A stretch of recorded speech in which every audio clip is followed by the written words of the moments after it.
what you came from, only what you gon' do tonight. This is what we came for. Let's find Yo, how's it going, everybody? Welcome to the stream. Pansy here. So, we're gonna talk about that new horse. I leveled that sucker up all the way to level 30 today, and yeah, we'll talk about it. Unfortunately, I had to deviate from my AFK fishing. Unfortunate, but had to be done. We had to level him up. So here we are. So we're going to do a few things today. We're going to be doing some preparation chores for Adonia. Namely questing. I haven't done any questing. Actually, I haven't even done the Ataraxian stuff. So we're going to have to do a little bit of questing in BDO. Not a huge fan of the questing in this game, but, you know, we still got to do it at least once, right? So we'll get it done. We'll get it done. But otherwise, probably a little bit of theory crafting here and there. We'll see. Still need to do my Worker Empire update. I actually have my research finished. I just need to put it together. It's proving to be a bit annoying and difficult to do, but it'll have to be done. We'll get it.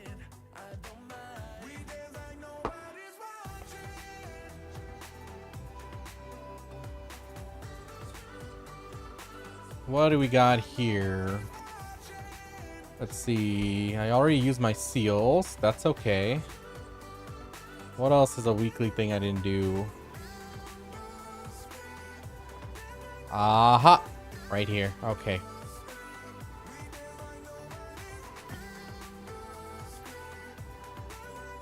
Oh, where do I put my courage and stuff? We'll put it in there for now. That's fine.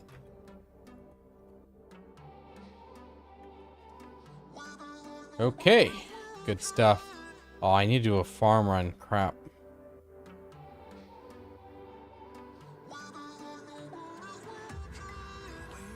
Well, we will do that. We will do that.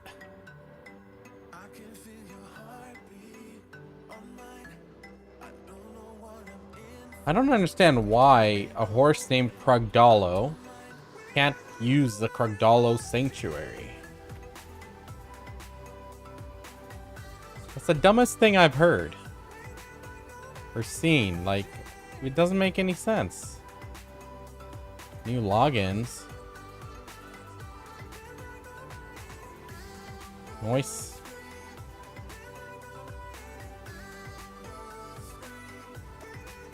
Alright, let's do a quick farm run.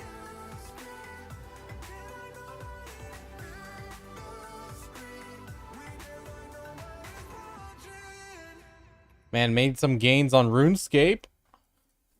Finished up my elite diary for the desert. Did I finish it? Or did I stop at the last step? Achievement diary elite. Done. Yep, I finished it. Alright. Now that was a big one. I always hated doing the desert one, but now that I got 91 thieving, it knocked out all the requirements. So I'm like, hey, it's a straight shot. Now I just need like 91 smithing and all the other requirements are set. Except for some manual tasks like the chompy bird hunting thing I have to do for Western Province. Excuse me. I don't think that'll take too long. I don't know how difficult it is actually. I need to look into it. I remember doing it years ago for Elite Void. But I don't know. Oh, I still have to do the final Dawn quest. We'll probably do it sometime this week. Before my week of RuneScape ends.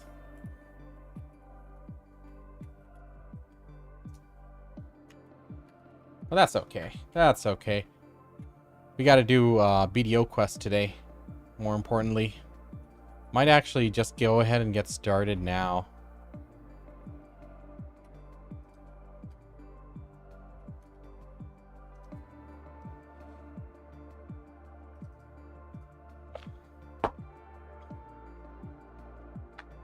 So, we're going to start off, we're going to do this on the Mystic. I always did all my questing on the Mystic, so we'll just keep it going. I don't know which one to do first.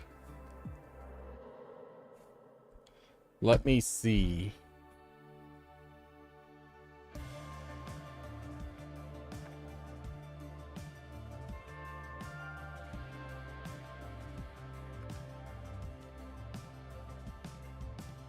Put on my gear. Put on the fit. Put on those. Uh-oh, we have to redo our presets and everything, don't we? Bro. I do not want to spend more slots. We're going to just remove some of these.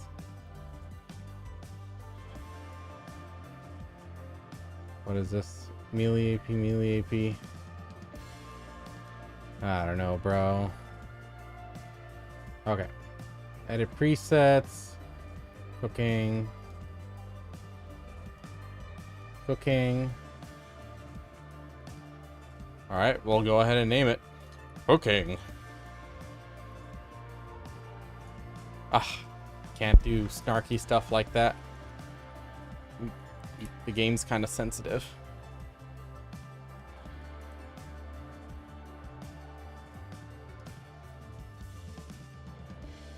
What the frick?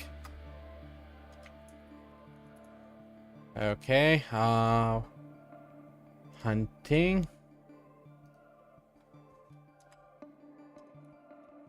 I need to finish my pets presets as well. Crap. Okay, processing.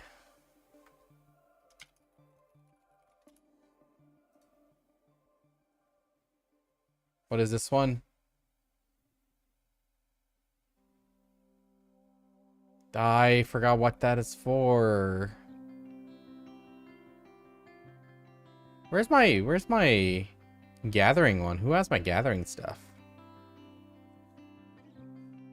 Yo, Kage, how's it going, man? Yeah, doing well. How are you?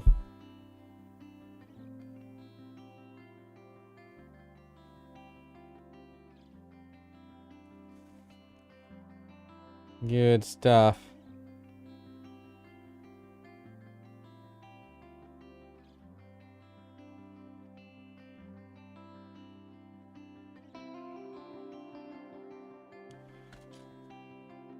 Oh, gathering doesn't seem to be... Okay, I think this is okay for now.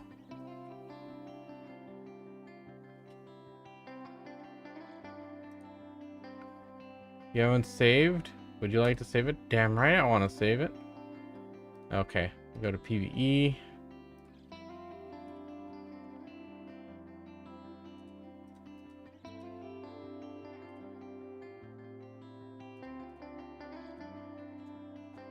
Select PvE. Okay, cool.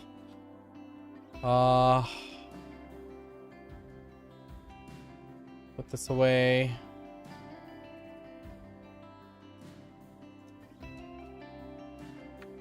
What should I do? How many costumes do I have? Costume count 8, 10. So 18, 22, 23. Not bad. The collection is growing, chat. The collection is growing.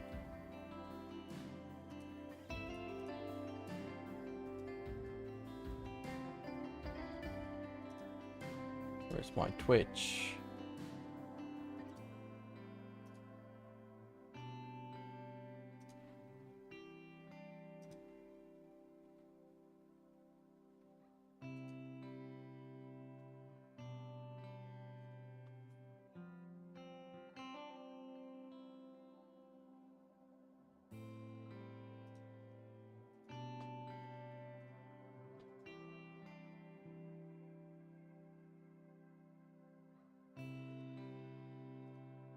Okay, so I don't know which quest I'm gonna start with. Let's first take a look at this.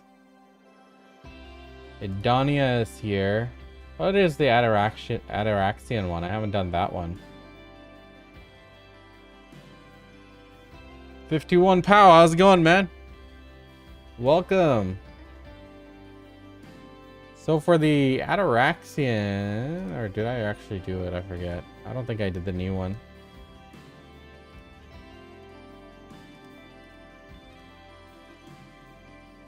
Is it in the suggested tab?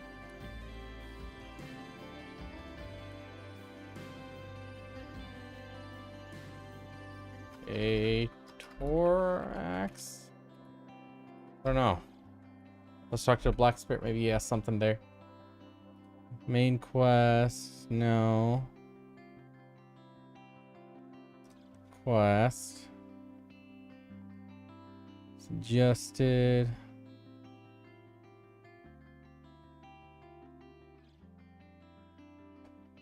You know, I haven't done the main request yet. I need to.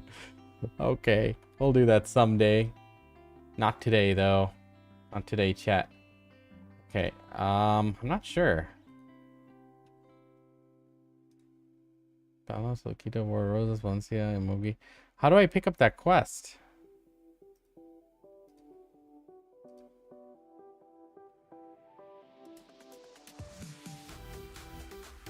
Maybe there's a requirement I didn't satisfy.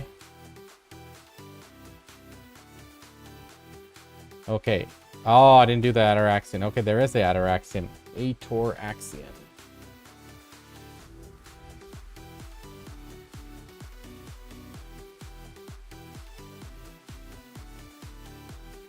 Oh my god, where is it?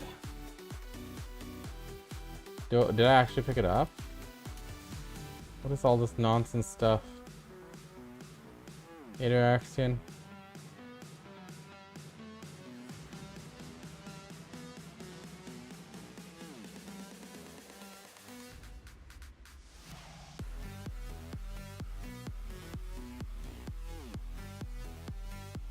Is that the one I have to finish? Oh my god. That's gonna be toxic. Back to the society.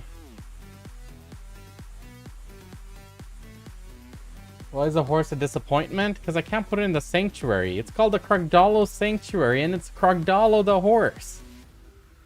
It makes no sense to me. Oh. That and this, all the slimy marketing stuff. Like, look at this. For that thing, we gotta pay 1,700 pearls. Come on. 2% XL, 2% turn, 1% movement on it. Then the Krogdalo feathers. I don't know. Alright, whatever. Oh, I need to figure out this quest thing. So, ongoing. What do I have? The only thing I see is that one, the Ataraxian, but where is the quest chain for it?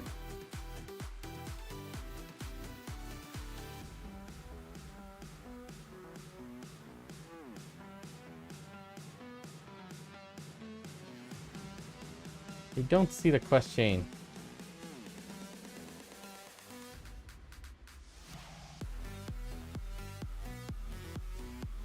Why is it so difficult? Alright, let me just go to this place and see what happens. So where am I going? What? So is it one of the dungeons I'm going into? I don't even know.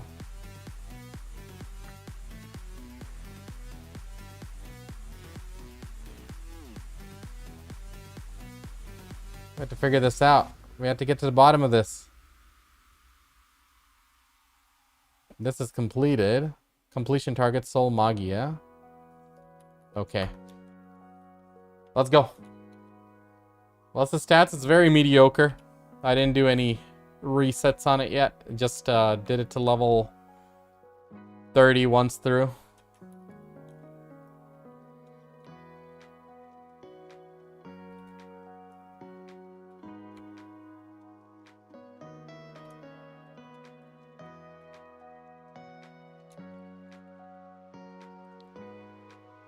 Why didn't they just let me put it in the damn Krogdalo?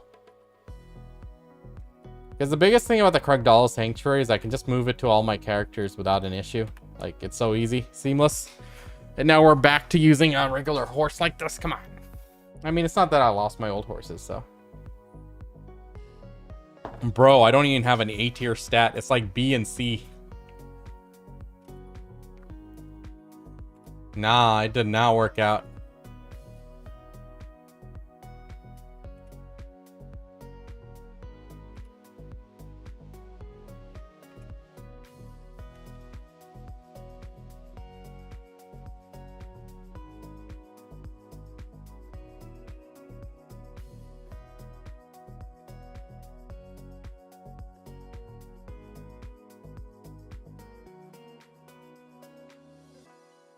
Ah, come on.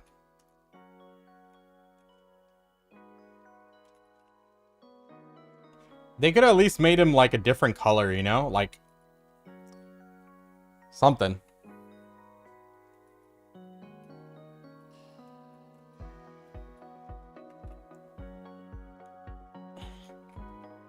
Where is this thing? Here?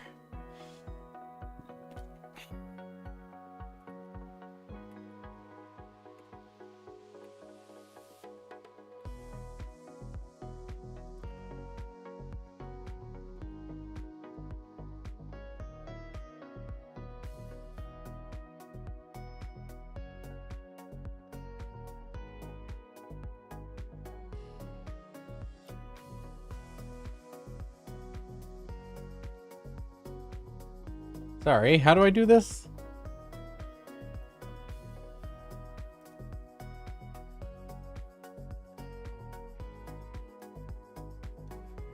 Gain the knowledge. Which dungeon does it want? Oh, in Baha Malkia.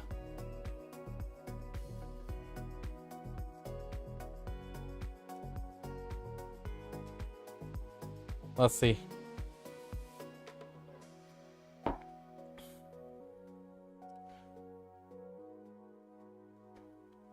I think you still have the two-seater skills, but Ordinary Doom, not Krugdala transformation? What do you mean?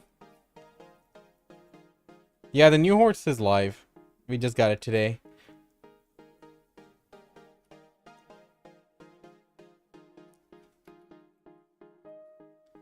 Okay, before I start doing that, I need, where's, this guy?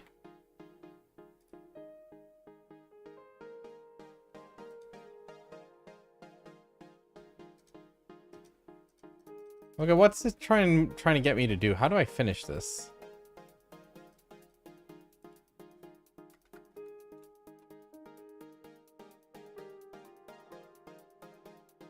It's taking me in there?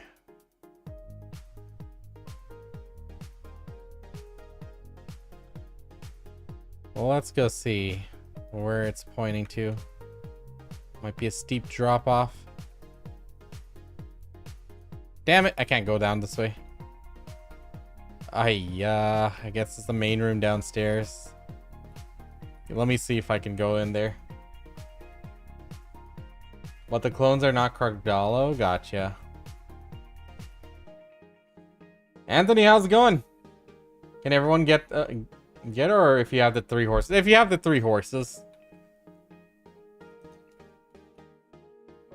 It's weird that they just gave it to you. They should have at least locked it behind some sort of challenge, you know? I mean, I like that they gave it to me. I'm very happy that I have another horse and all. But it like... I don't know, it just feels so lackluster. I mean, it's really nice that I can, you know, use the full speed of Doom and glide around. But they should have made a different model. At least change the color or something. I don't know. Are they in a rush to get it out or something, or what? Okay, that one is done. Got a title, Unspeakable Secrets. Unspeakable Secrets, Monka. Okay. So I'm trying to do the other Ataraxian one. What the heck? Bro, it's tilting me that it's not showing up here.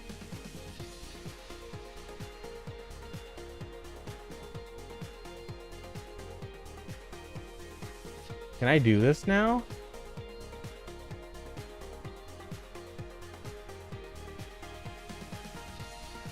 I can't do it yet.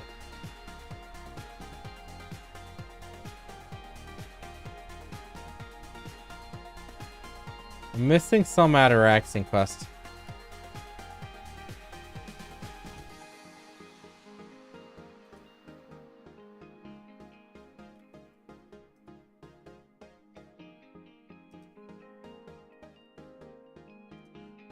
I don't think I need to do this knowledge quest here.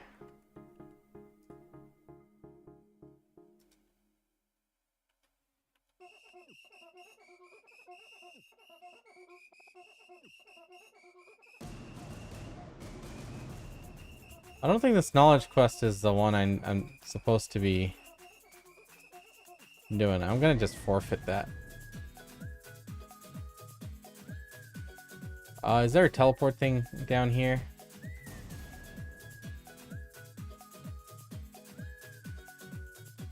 No, I don't think so. Wait, just run back up. Man, it's been so long since I did one of those dungeons.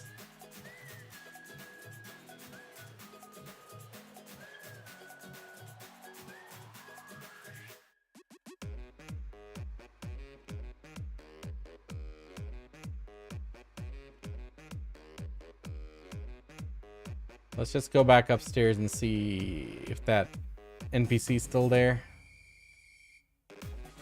She was trying to give me some quest and I was ignoring her.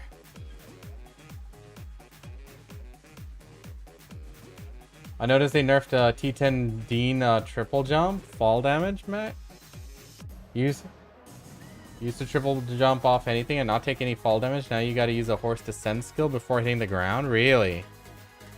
Why would they do that? Was anyone like abusing it or something? I think I'm gonna have to follow this this shy dude's quest line. Ataraxian. Yeah, I think that's the one.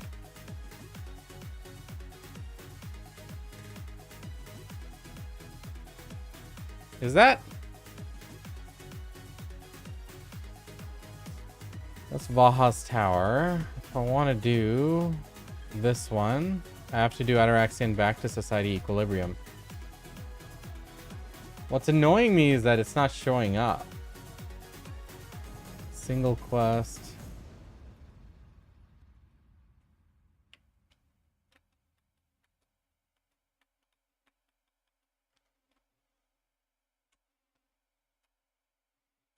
Chat, does anyone know which quest I need to do? Am I on the right one?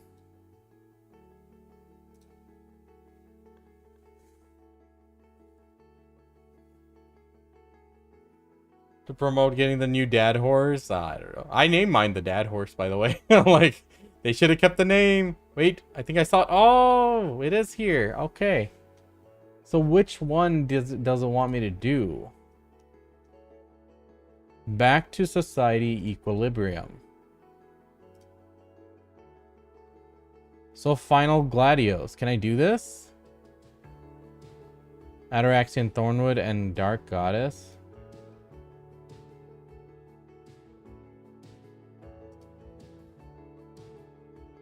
Oh, for fuck's sake. It wants me to do all of these? Are you out of your mind? Oh my god. This is... Okay. So I got like 180 quests I need to do in order to...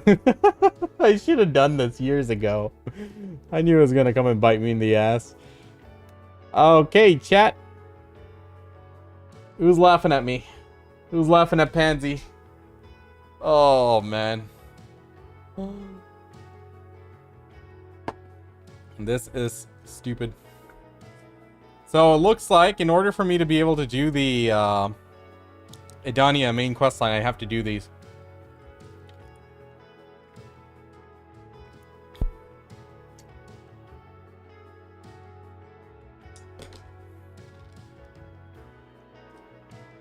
Well,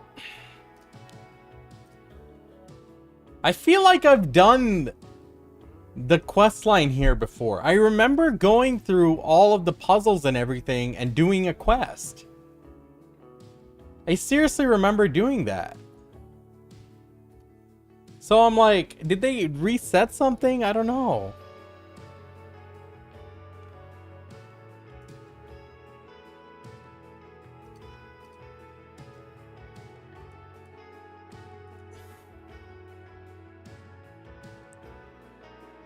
You get a free hammer out of the quest line? Oh my god.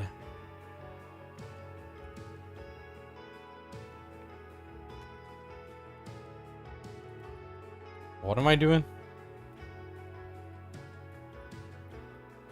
Is this just going to be our simulator? Do I have to do any puzzles with this?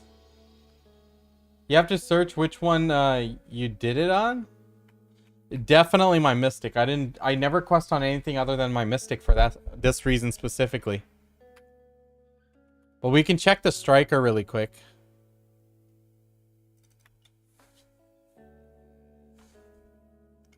I feel it's definitely 100% lazy, Matt.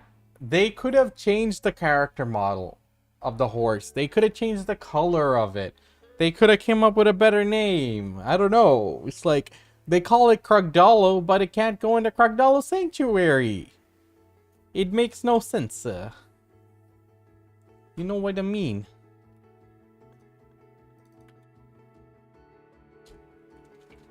I mean, it's okay. It's a new horse. There's a Jetalis. Let me check.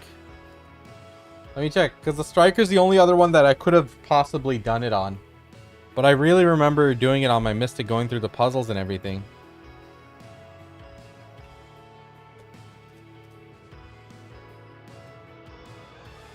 Ah, actually, no. It was the Striker. Because look, he's done with Vaha. He's on Sikrakea.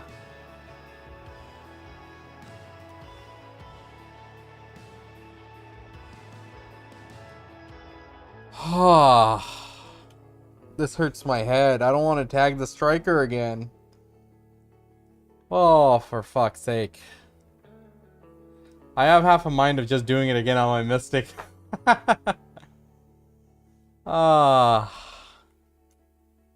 Tonight is not the night for this, I must say.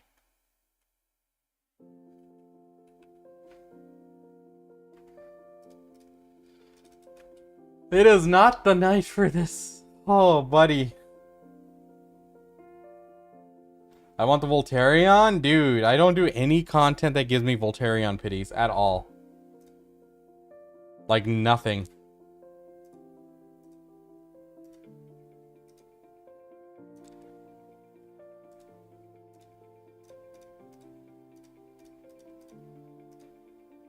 It sucks. I would like it too.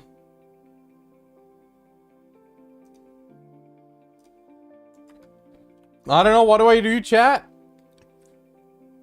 Like, should we just sit and watch videos and react to stuff and do anything but questing? Because, like, I can't do it. Not now, not today. I'm very not in the mood to do a bunch of questing. Not even RuneScape questing. Dad horse, wee! How do I use the Dean skills?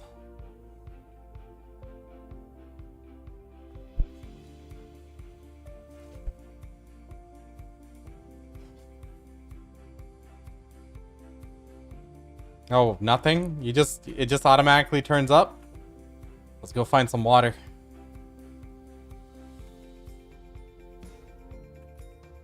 A lot of quests would be easier family-wide. Dude, ain't that the truth? But they want to lock, it's because of that, you know, total quest done thingamajig.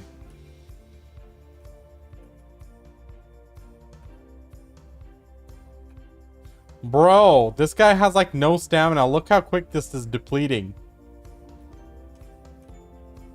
What's this little guy doing here?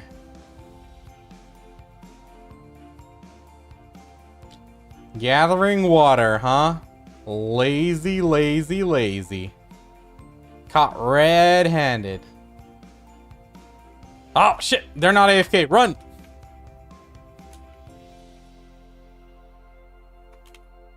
That was close. The dad skin's also lazy? Yeah, it is.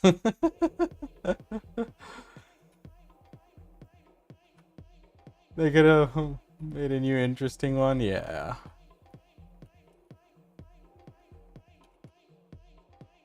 Whee! I'm just running around because I can.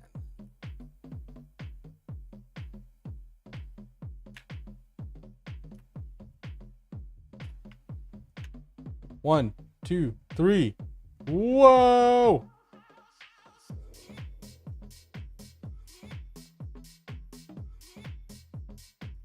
All right, chat. So let's talk about this Crogdalo Bugatti horse. So where do we get this thing? Does it have extra horns, or does the Doom always have those horns? All right, pretty simple. If you have all tier 10 horses in the Crogdalo Sanctuary, I think it's on my alt. You just go to Marindora and just talk to them, and they just give you the horse. Marindora, where are you? Aha! Right here. The little poppy dude. Alright, go to Marindora. You get the horse for free. Go to the stable, register. Done. All skills are fully leveled. That's one thing I like about this horse. You don't have to level up the skills. So when you reset it, you don't have to worry about leveling skills. You don't have to worry about skill gains. And you only have to worry about the stats. As you can see, mine is shit. My horse sucks. B tier, C tier, C tier, B tier. In comparison, my Pegasus has 171 speed and XL. But, you know, considering it has all stats, like a turn and brake as well, it's still, you know, a decent horse, even if its stats are low. Usability-wise, I think it's all right. I mean, like, it works as intended. I haven't had any bugs yet. Keyword yet. But, you know, it works well. It just feels really lazy, man. Like, I was hoping it'd be something cool. I mean, I do appreciate getting a free horse because I already had the other T10s. But let's be real, I didn't actually earn the tier 10s. Like, I got one of them for free, right? So I only earned 2 of them. One of them was given out for free by PA. And this horse, I like that it was given out for free. I mean, don't get me wrong, I like free shit. But it loses some of the appeal when you don't have to work for it. So, like, you know, if this was something that we had to work towards, maybe in a different manner, not like freaking getting the Royal Fern Root and making mythical sensors. If they came up with something different, if they came up with like a different model for it, that would have been nice. Because essentially it's just a chameleon horse. Oh my god. Take everything off. There we go. So, like, you know, it just looks like everything else. It's not even the red Peggy, it's the white Peggy. So, like, it feels really lazy in that part. And, of course, you know, PA's out to get the bag.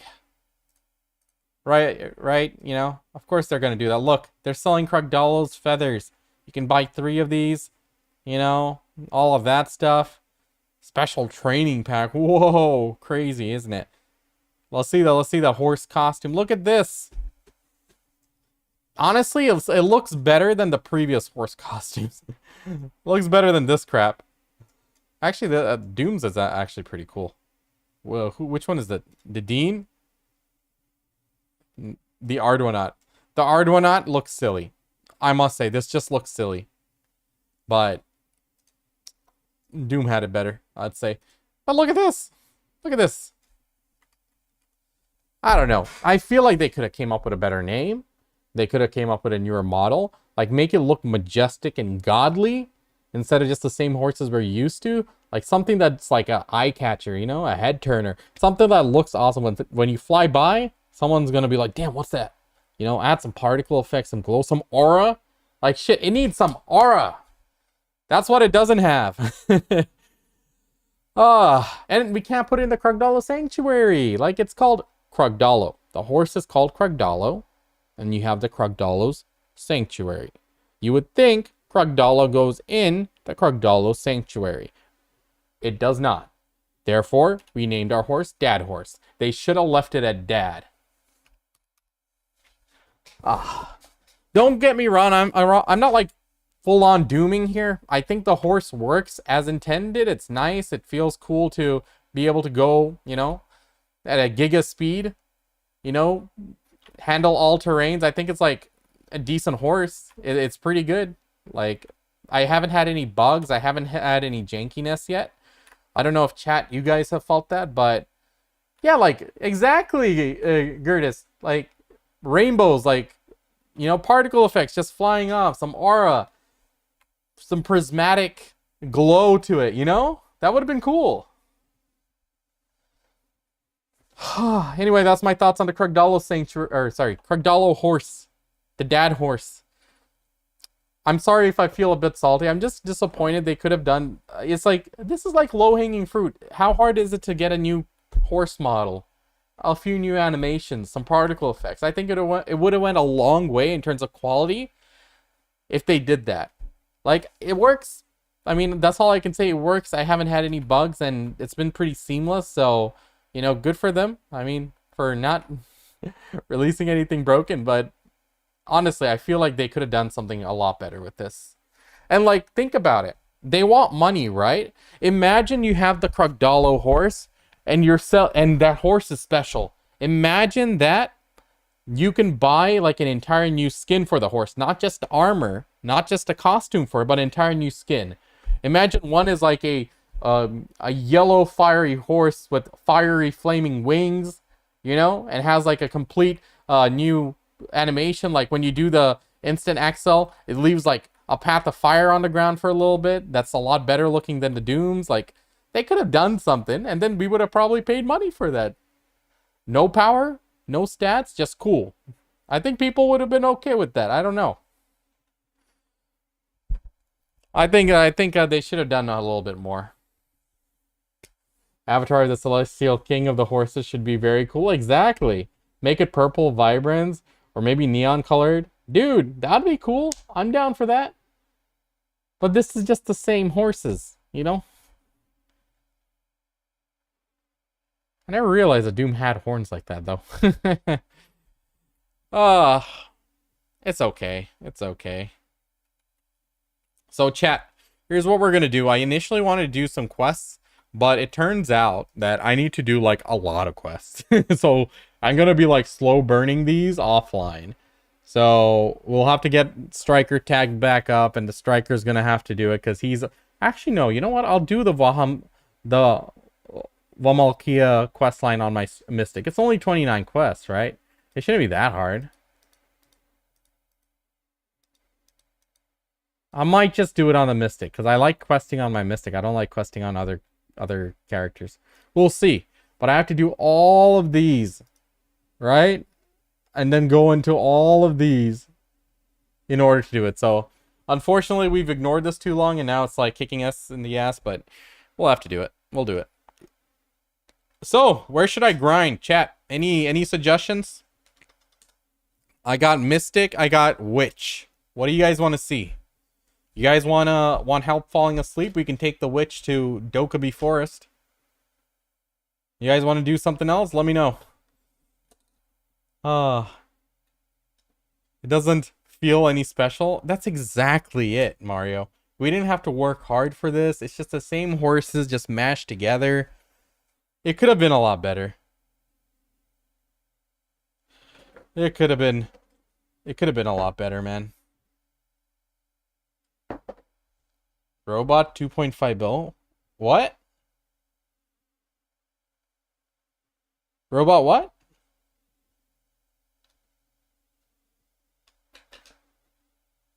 Alright, we need to go somewhere to do something. What's dash 2? What are you talking about? By the way, did everyone use your code, the Adonia code? Make sure you use your Adonia code. Get those free seals. Here's my progress. I got the Cron Stones. I got the Hammer Box. And I bought Artisan Memories. So far. I need to knock out 1, 2, 3, 4. Those are the main priority ones. Then I'll work on the fail stacks. My kid's good, Lamb. He's amazing. How are you doing? Yaziried Highlands? I hate Yaziried Highlands, man. You went over Aidonia patch notes already? No, I did not. Are they new patch notes, or are you talking about Global Lab? Dekia Ash Forest 2? I did a lot of that last week. I think I did at least 6 hours of it. They should have named it Krugdalo because it's definitely not the king of all mythical horses. Yeah. Global Lab? Ah, we can take a look. We're not doing anything. Let's send it.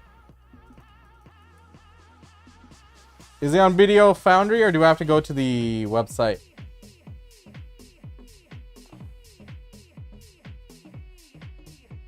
It's huge. Oh my god. I don't want to sit here reading all that. But we'll at least like breeze through it maybe? Thinking.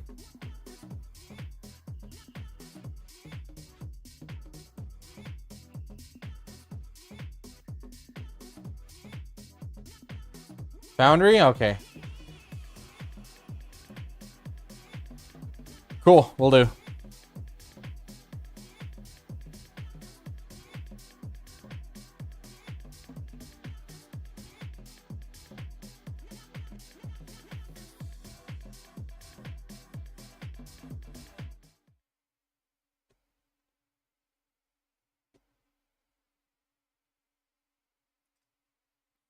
Okay. Global Labs, 14th August 2025. Translation is now complete. New region, Adonia, the Demon Realm. Greetings, adventurers. This is the Black Desert Studio, the gateway to Edania, a realm where chaos and order, good and evil, exist side by side, has finally opened. In this new chapter, you'll face powerful bosses, uncover their secrets, dive into various combat and subjugation content, enjoy new life skill content, whoa, and discover brand new gear.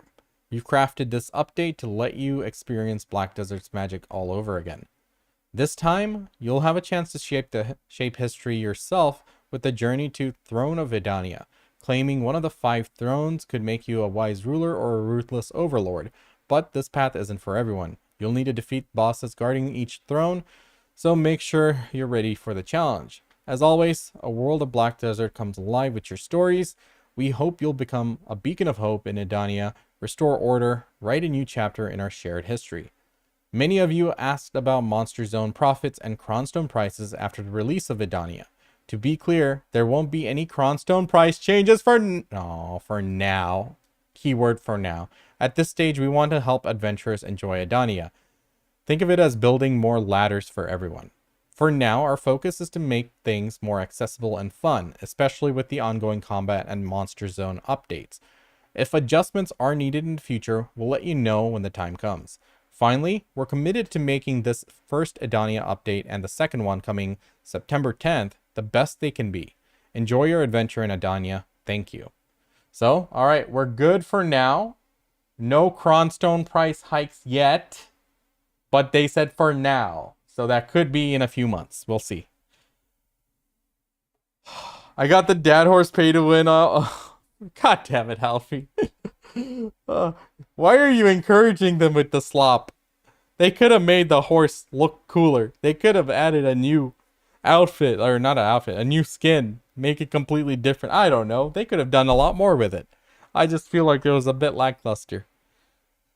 Alright, so news guns that the Society of Balance is urgently seeking adventurers. Start the main quest line. Tip: the main missions even more with enjoy the main missions even more with voice dubbing. Use tab function at the bottom. Just skip lines according to the voices. Okay. Adonia Adventure Journal. An adventure journal containing stories from outside has been added. Adonia Adventure Journal. The new adventure journal consists of 7 stories, and in the middle of the story, adventurers can choose the story they want to proceed with. When you select the story you wish to progress through the adventure journal, you'll be guided to the starting point of the story. To ensure natural story progression, if you're currently working on a quest, you cannot select another until it is completed. Okay. Cool. So here are the regions. After completing the Hakinja Temple and the Aetherion story, you can choose to accept and proceed with one of the 3 quests. However, during the regular maintenance of August 20th, only the stories Hakinja Temple, Aetherion, Orbita, and Nymphomare will be updated. These stories of Tenebrum, Zephyrus, and Edania will be updated during the regular maintenance on Wednesday, September 10th. The Adventure Journal bookshelf will be integrated into the Adventure Journal added this time. Okay, 4 Adonia stories below are prepared for your first adventure. That's Hakinja Temple, Aetherion, Orbita, Nymphomare. Okay, so Hakinja Temple. May you be resurrected in the sandstorm. The sergeants who guarded the gates of Araili. These words, man, they're always making me struggle here. And continue their lonely fight. Does the Black Star of Salvation they have been waiting for exist? Let us open the gates of Adonia and advance towards the source of secrets. All right, Aetherion.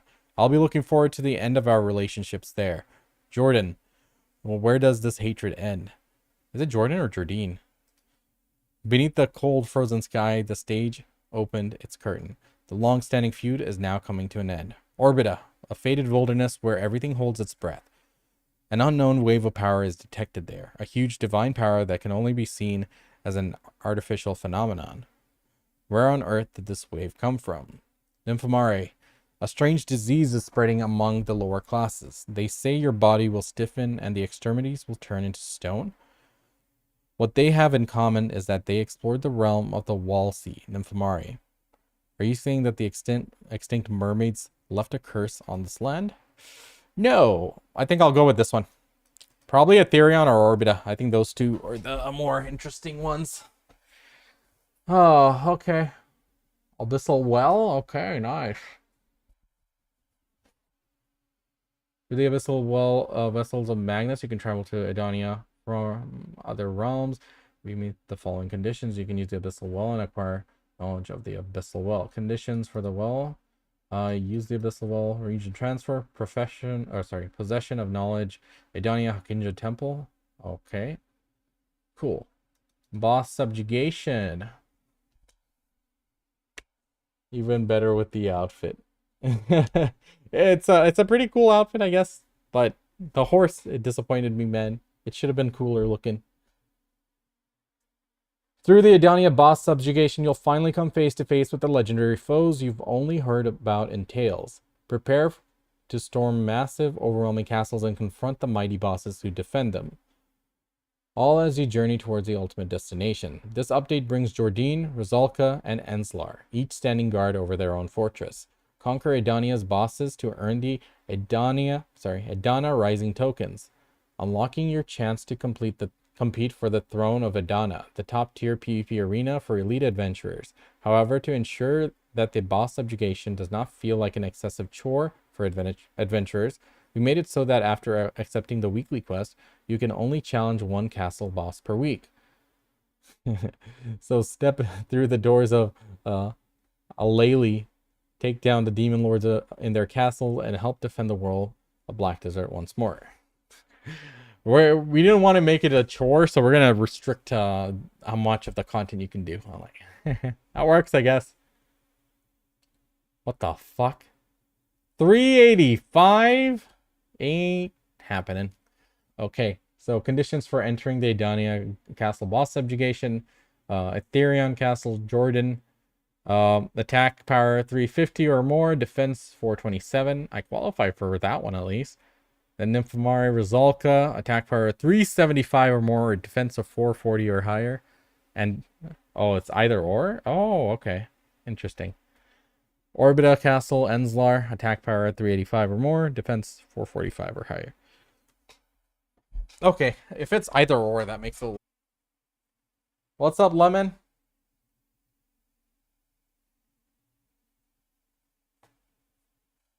I don't know, Gertis. I don't even know what's going on in the story here.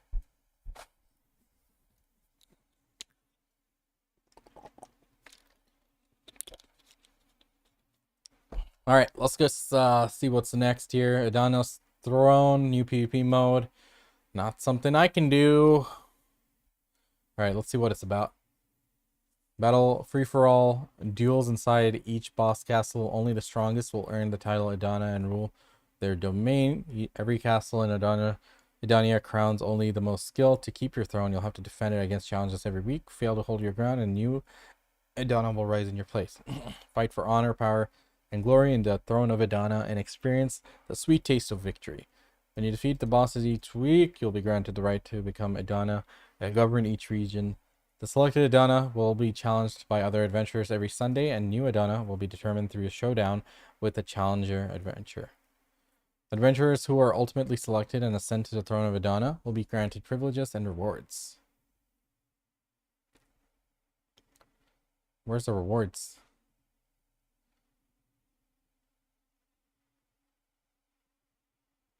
Hmm. Family name of the challengers.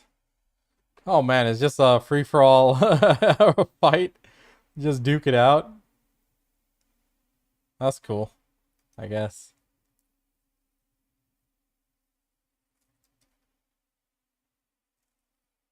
Once all the participants are killed, it will be qualified for to be the final challenger to challenge Adonia.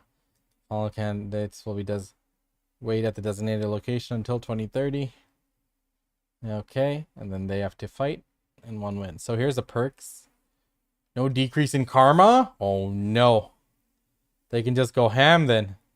Increase monster zone item drop rates. Adonia's a blessing buff activated. Adonia can activate the Adonia's blessing, increasing item drop rate by 100% for 1 hour up to 10 times per week. Adonia blessing buff UI is displayed in the top right corner. Okay. Applied for all servers and can reach a maximum item drop rate of 500%. Wow. What the heck? Did my stream like stop or something? Stream Elements just posted my thing again. Rag, what's going on, man? Is that why you said F, Lemon?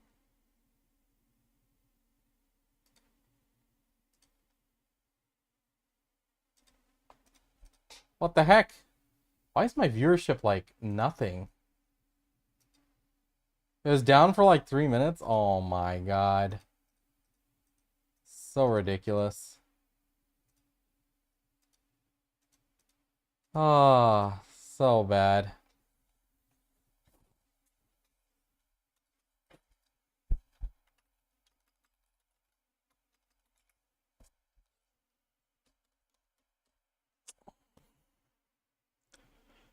Oh, that's a disappointment. It's bad enough the viewership was already low, so I'm like, okay. And then it resets, it's like, ugh.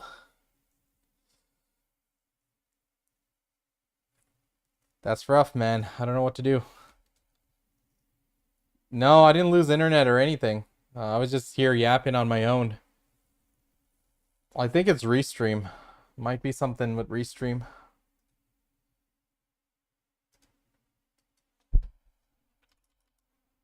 Let me drop the bitrate or something.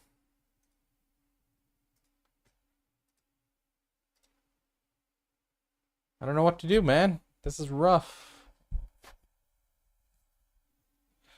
Well, chat, that's unfortunate.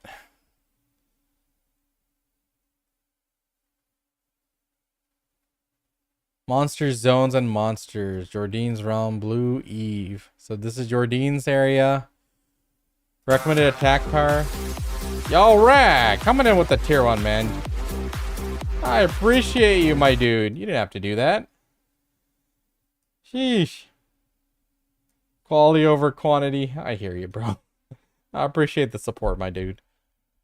Jeez, you didn't have to do that. Appreciate it, and well, you know, enjoy those the sub badge and the emojis. I should update those, honestly. Let me see what I got. Oh, I did have some of them updated. Anyway. Yeah, let's take a look at the new grind zone. So here's what they're saying. Recommended attack power 350, so 1565. With the 1565, would I hit that with the new offhand? I peak at like 1490 something. I don't think so. I think I'll be a bit off. I think I need to make some gains. So in terms of resources, right? Oh, I wasn't even fishing. Whoops. Let's fix that.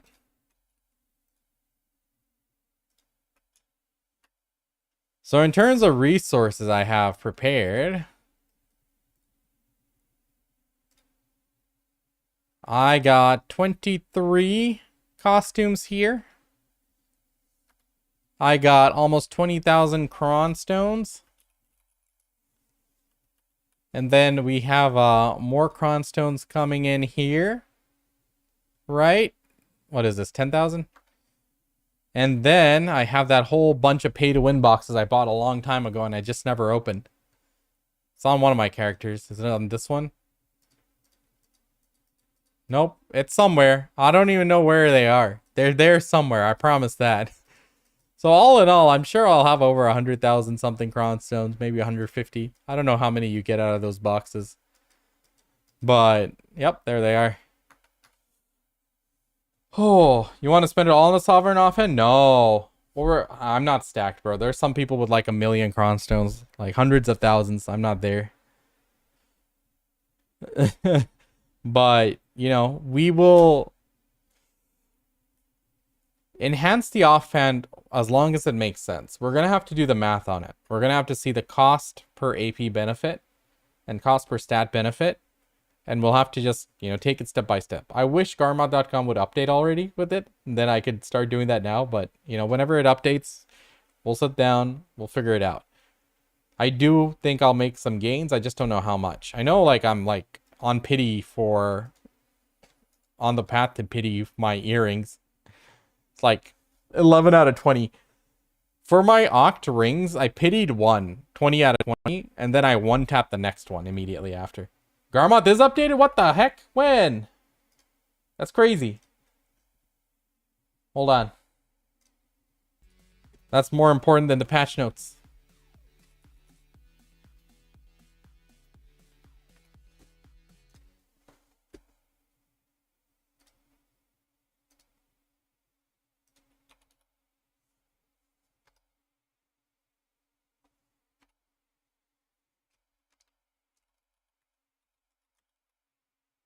Nah, the enhancement simulator isn't updated yet. Sorry, not the grind tracker. Gear planner. Ah. So they have a temporary one.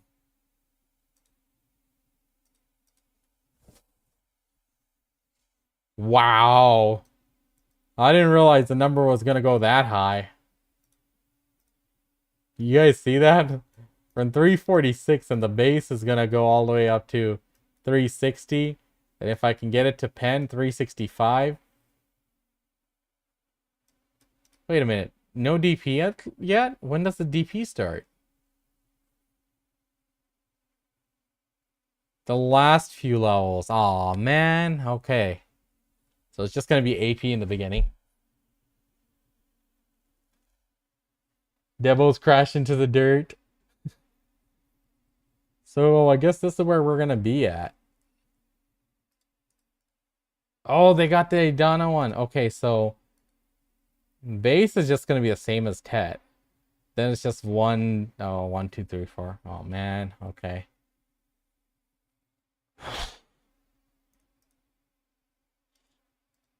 Let's see where we'll be at.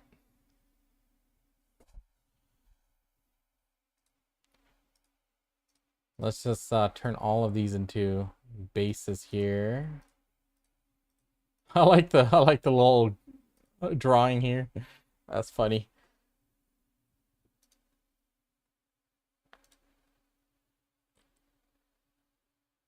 So 2, 3, 4, 5.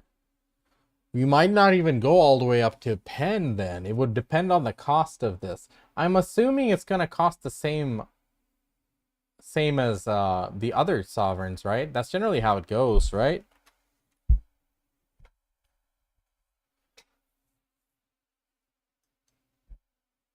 So let's go from base here. Going for pry. No, not 2,000. Not 200. So we raw tap it to try, right? We raw tap to try, and then we go. We raw tap to try, and then we go cron, tet, and pen. Is that it?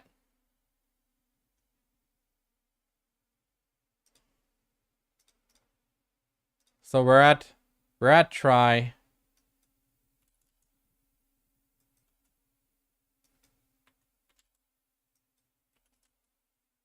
Oh my god. 250, so 200, 220. Okay. Tet. Pen. Hex is a no-no. Even pen is rough. Okay. Let's see Karazad. For the earring. Ooh. I might have to make a spreadsheet for this. Okay. We'll have to just bounce between the Karazads and the offhand. I don't know if I'll go straight to pen at that point. Tet for sure. We'll get it to Tet. Then we'll see what we're going to do.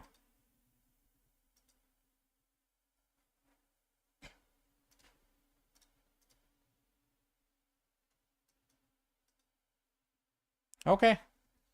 All right.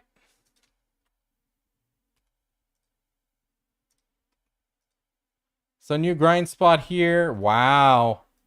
This trash loot's 105k silver each. Nice. Wonder what my total AP, monster AP is going to be with that. Let me actually see. Total attack AP. Monster AP. Consumables. Create new. Create new. Okay.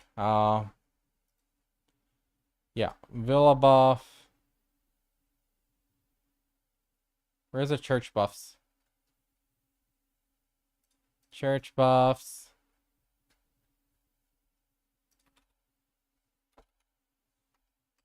I don't think I can do alchemy stone in here. Let's just do simple. Harmony. And courage. And then what's the horse one? Howling wind. Okay.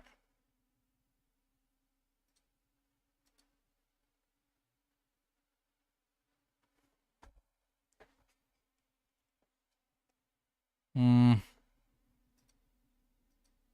don't think it tells me the exact amount. It seems a bit off. It's only showing 1445. Crystal preset. Ah, crystals. I don't think I had the bisque crystal preset. That's true. Where's my bisque one? I don't think I had it set up. Let's set it up. Void destruction. Void destruction.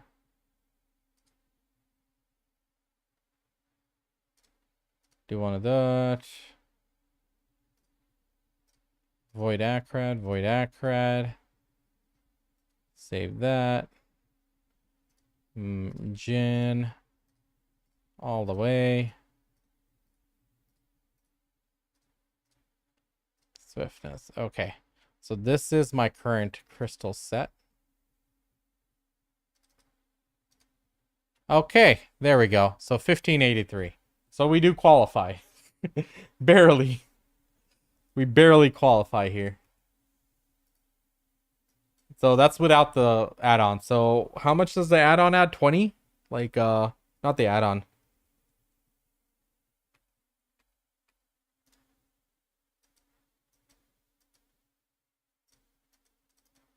Not the add-on. My skill, like somersault kick 20, 25, what is it? I forget. Okay. Let's see the other zones.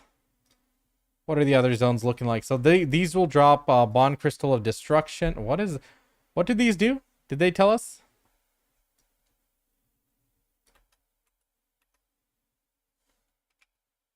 Ah, here it is.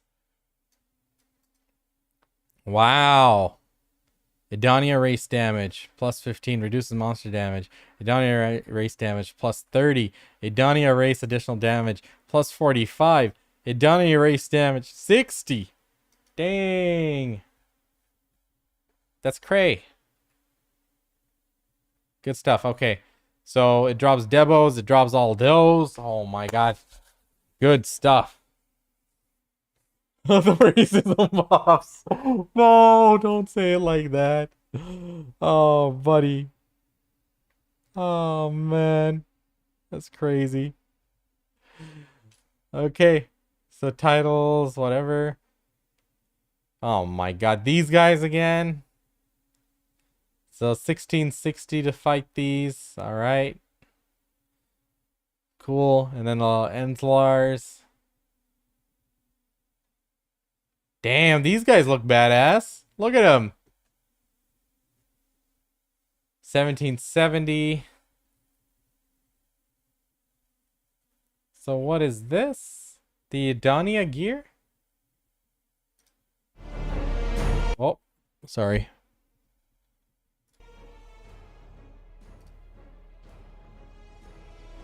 Bro. The frick?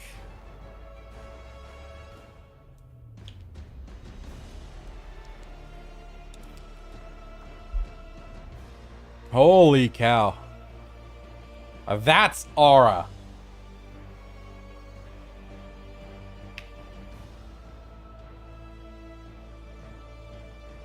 Sheesh.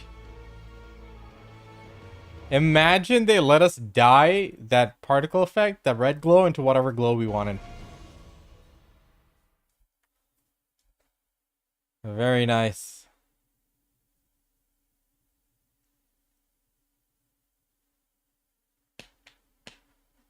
Adonia's fragment. Ooh, ho, ho, ho, ho. Wait a minute. What is this? Evasion DR?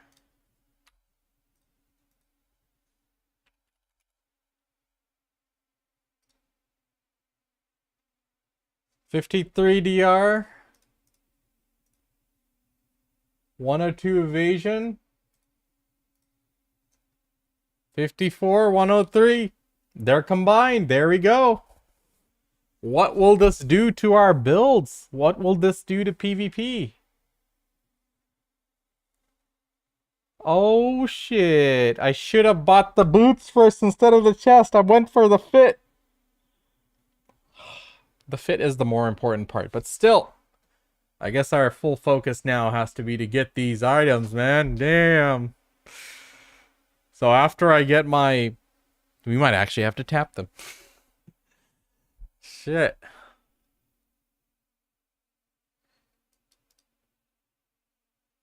Cool. Doesn't matter to us here. Okay, so let's see. DP goes up by 1 until the last two. She'll go by 2. Okay, okay. Bro. So more glow for the higher the level. Alright.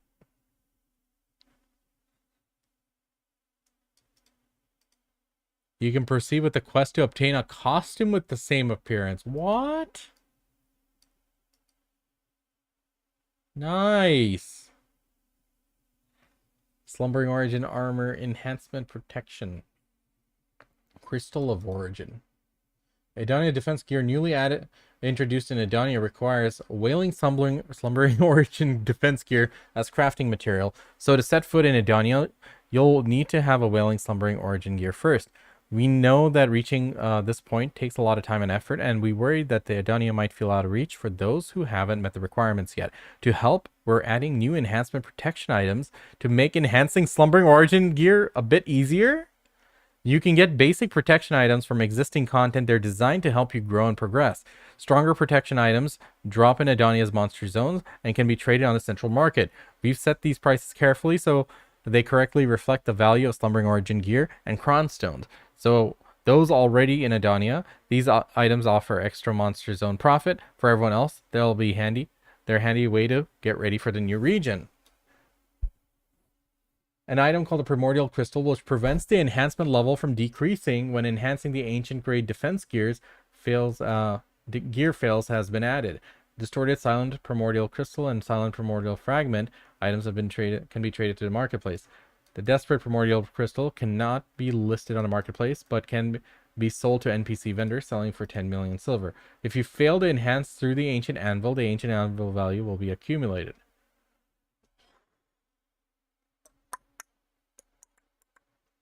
Okay, so ancient, so all of these stuff, desperate, distorted, silent.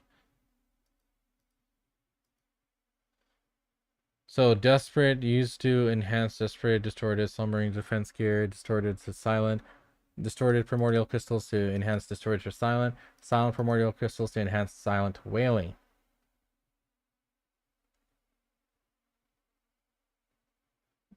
Primordial crystals you desire can be exchanged for the following items in the managed currency UI. Seal of Undying. Number of exchange items needed 10. Dekima Token of Oath. Dark Spirit Greed 15. 5. Desperate. Okay. So is this like a permanent limit or a weekly limit? Selling prices 10 mil for the Desperate.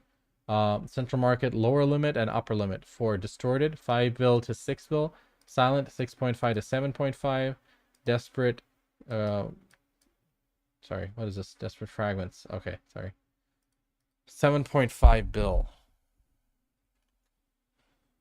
Oh. Hold on. So, right now it's 2,700 for a tap, right? I can't do easy math. So it's cheaper on Akron stones? How much do we lose in terms of durability? By a fair bit, yeah. So it's like pretty much like the price of like costume crons. Competing for the Edania Lord? Probably not, man. I'm a bit under geared. I'm a gearlet. I'm like 762 or 63 gear score. 763. Sovereign Subweapon. Genesis Grade Sovereign Subweapon has been added. How to craft, we know. Gemma Twilight or Gemma Primordial. 1,000 Primordial Fragments. Oh, shit. So we don't need to do the quest or anything in order to do this? Nice. We just go to Mount Aishi as usual to do this. That's good. Sovereign Subweapon. So DP starts going up from Sep, Oct, Nav, and Deck. Extra monster AP, max HP. All looks good. Sovereign Weapon enhancement chance. Okay. Cool. Agris. 3. Then Appenis 35. Sept to Oct is 165. Okay. Flawless Visionary Crystal. What's this? Other new items. Artifacts. So, Boss Crystal. The Boss Crystal. Flawless Boss's Crystal. And the Guiding Kabua's Artifact. The Guiding Dekia's Artifact. All damage reduction and Guiding Dekia's Artifact. All evasion items can be obtained from Tenbare Castle and Zephyros Castle, which will be released on September 10th. Added Kabua's Visionary Artifact and Dekia Visionary Artifact, all DR and all evasion. You can obtain the Visionary Crystal by defeating monsters in the Adonia region and heating existing items together to obtain the Flawless Visionary Crystal to improve stone. Okay.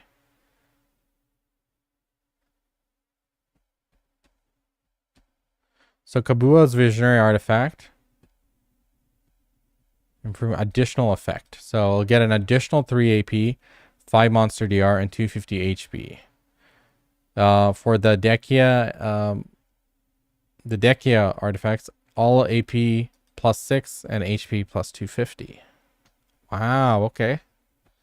So we can empower our current artifacts. Good thing I have mine. No, I'm kidding. I'm going to be a long way off from upgrading these. Added Fire Lightstone Distortion, but additional attack power for the Adonia race. Adonia Fire Distortion. Okay. Added Amplified Lightstones that can be obtained by processing existing Lightstones. By heating the Fire, Earth, Wind Lightstones and the materials below together, you can obtain an Amplified Lightstone with the same name as the Lightstone used as the material. What does that mean?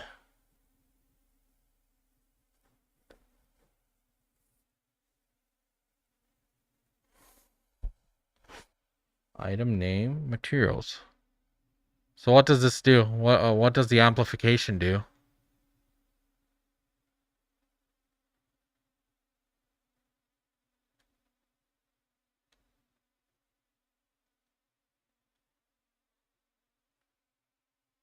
You can raise Adonia monster damage from 15% to 21% if you improve the Lightstone. Oh. Wow, okay. Nice. Oh, good stuff. Yo, this is... I know, like, people meme on BDO's content of running around in circles, but these little side grades are nice little goals to have. Because, like, for example, going for the void crystals, right? People kept telling me, "Oh, dude, that's just like 2 AP on each one. That's nothing." Bro, that's a total of 8 AP. 8 AP is a pretty nice difference, you know? It's almost the difference between using a courage versus a deep sea. You're off by 2 AP, but still. It makes a difference. It's like nice little side grades to be working on instead of just going all silver, all crown stones. I like this. I like these kind of things.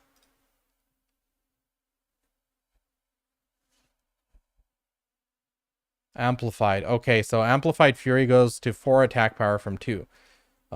Hit goes from all hit power to 8. Okay, so basically it just increases the base stats by a nice little bit. The Lightstone combination effect that requires the existing Lightstone same will be activated. Okay. Okay, now the magic crystals. Okay, new crystal group Adonia has been added. Accordingly, 4 new crystals to the Adonia group have been added. You can craft them by defeating monsters in the Adonia region, monster zones, and using simple alchemy with the materials obtained. The maximum number of items that can be equipped within a group is 1. 1. Okay. It's still good. It's still good. Okay. Ooh, prime crystals. 5 types of prime dawn crystals have been added. The prime dawn crystals are stronger equip and lower attack power reduction than the true dawn crystal. Okay, so prime dawn crystal, all AP plus 7. Black Spirit's Rage plus 25%. Accuracy reduces AP by 5 and it gives 60. Wow. Damage reduction, minus 25 AP, plus 25 DP. Okay, evasion, minus 25 AP, plus 25 evasion. Okay, so the materials for this. So taking the true ones. So what is the true? Are true Jin? Is Jin true? I know, Sokayashi. We're just lazy on stream. I do that. Don't worry. But thanks for looking out for me, bud.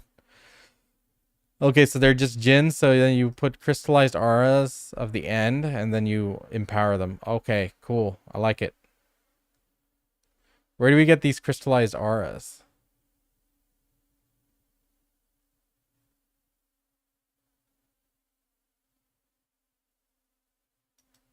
Monster drops? Okay. I like things like that, man. I like those. As we're grinding, these little tiny things accumulate. So you guys know I play like mobile games, right? So I have this one game I've been playing for the last month and a half. Moo. In this game, like every day, my attack and defense goes up by a little, by about 10 points. You know, 8 to 10 points every single day. Because there's like a lot of different systems where it just trickles in. 1, 2 AP here and there. 1, 2 defense here and there. And all of those add up together. So every day, even though my gear stays exactly the same, like I don't get any new upgrades or new weapons or anything, I'm still getting stronger. So that's what these kind of upgrades remind me of. Like these little side grades where you're going to be grinding there anyway. You're going to be grinding there for silver and all the other stuff. And these things just trickle in and you're slowly getting more and more power. I like that. I really do. I think that's a good way to go about it rather than just silver, prawn stones, tap them, bitches. Right? This is way more appealing to me. So excited for this, actually. I didn't really expect this. You know, it's like a minor thing compared to all the shit they're releasing. But I actually like these kind of things. Hmm? Yo! Evasion getting buffed here. Jin Dawn Crystal of Evasion from 23 to 48. Whoa. Crazy. Alright, what the hell is Essence of Wilderness? Added wilderness crystals that can be applied to beneficial effects on life content. Oh, right. Okay. Life stuff. Nice. So we take a life crystal, vital crystal, essence of wilderness, and then it just combines. So it gets mastery and life XP. Uh-oh. Pansy. Do you have vital crystal saved up?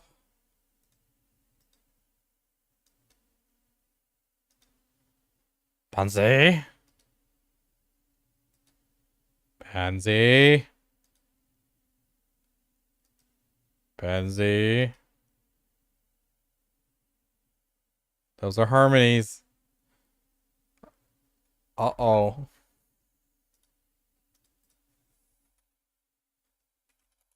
Ugh, can't even type.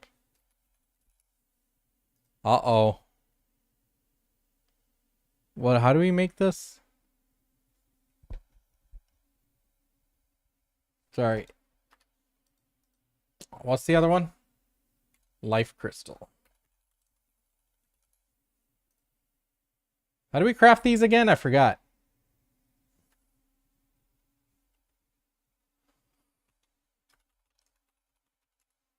I got one. Yay. We got one, chat.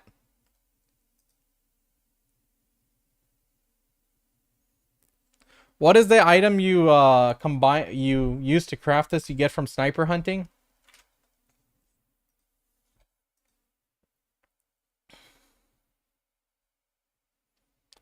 Wait, so do these go in the Karazad slots? Are these the Karazad slot ones, or is this the just upgrades to the regular crystals?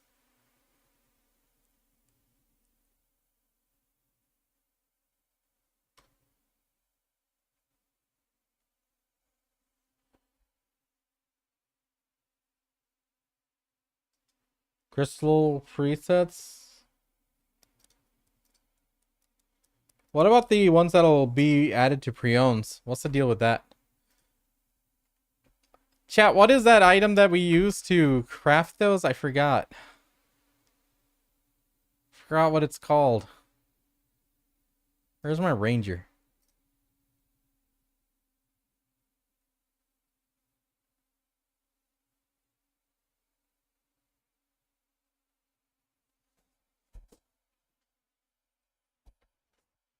Hmm.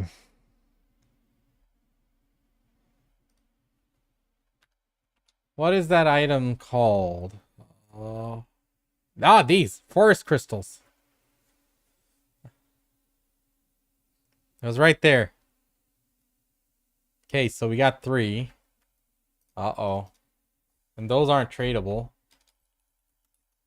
Yeah. Oh.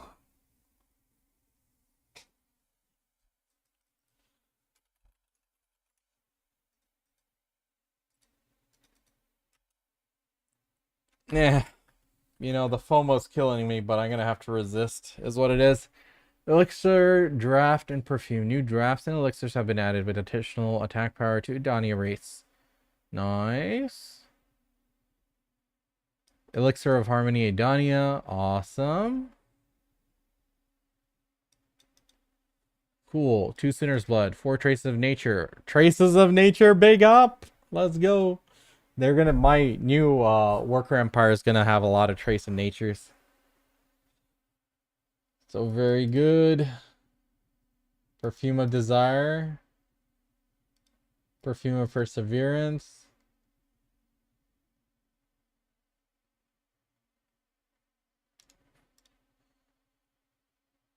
Okay. What is all this? Nice. Life content, new nodes and production workshops. Red grade fish. Item changes. What are they changing? New system. Extra AP against monster will now be added as a bonus when your displayed AP reaches 310. Wait, didn't they do this already or no? Because of the value of distortion, nearing, and Vajas and Debo and Karazad were previously all about boosting AP has shifted a bit to keep things balanced. We've increased the displayed AP on certain enhancement levels for Debo and Karazad. So Pen existing is 19 to 20. Karazad's. So this is earring, Debo earring. Karazad's Hex is 17 is going to 18. Sep 18 is going to 19. Oct going 19 to 20. Nov 20 to 21. Dak 21 to 22. Interesting. I like it. I like it. So is that so like people don't meme and go wear pen debos and stuff? Terthus, how's it going, bro? Dude, this is kind of stacked. A lot of things to farm. Location of the monsters appearing in the private realm has changed to be the same as outside. Okay. Node war stuff. Class changes. Warrior succession getting some buffs. Tamer awakening getting some buffs. Guardian getting some buffs.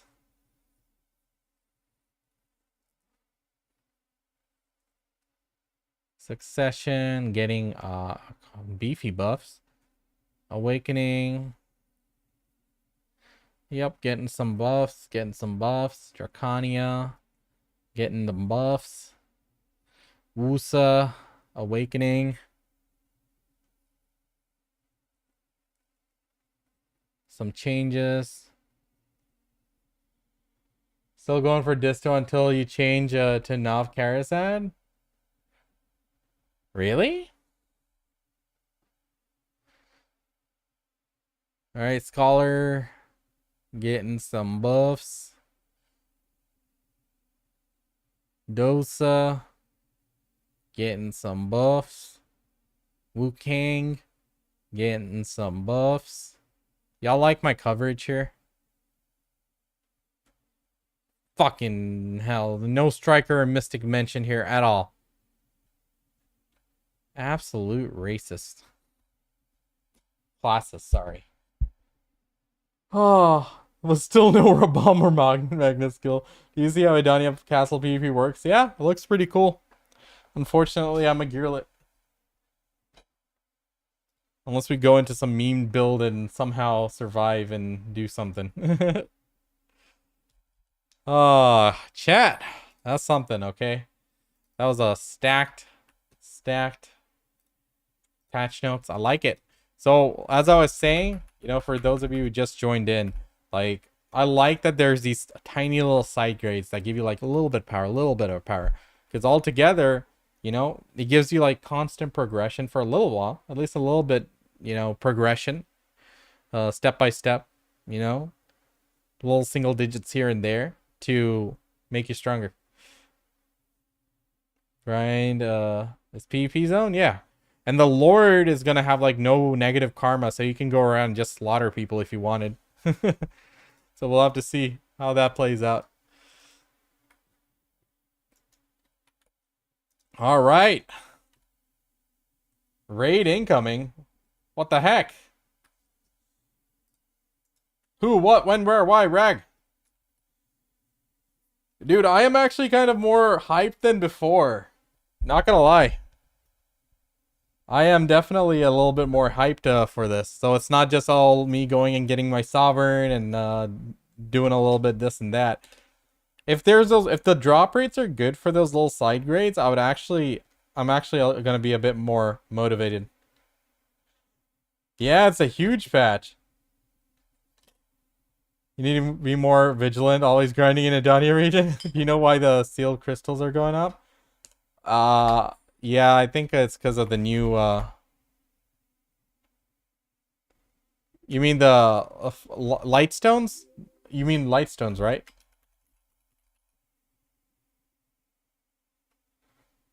Yeah, it's gonna go up because, like, yo, what's going on? Edo? Do I know you? What's going on? Thanks for the follow, man. What is going on?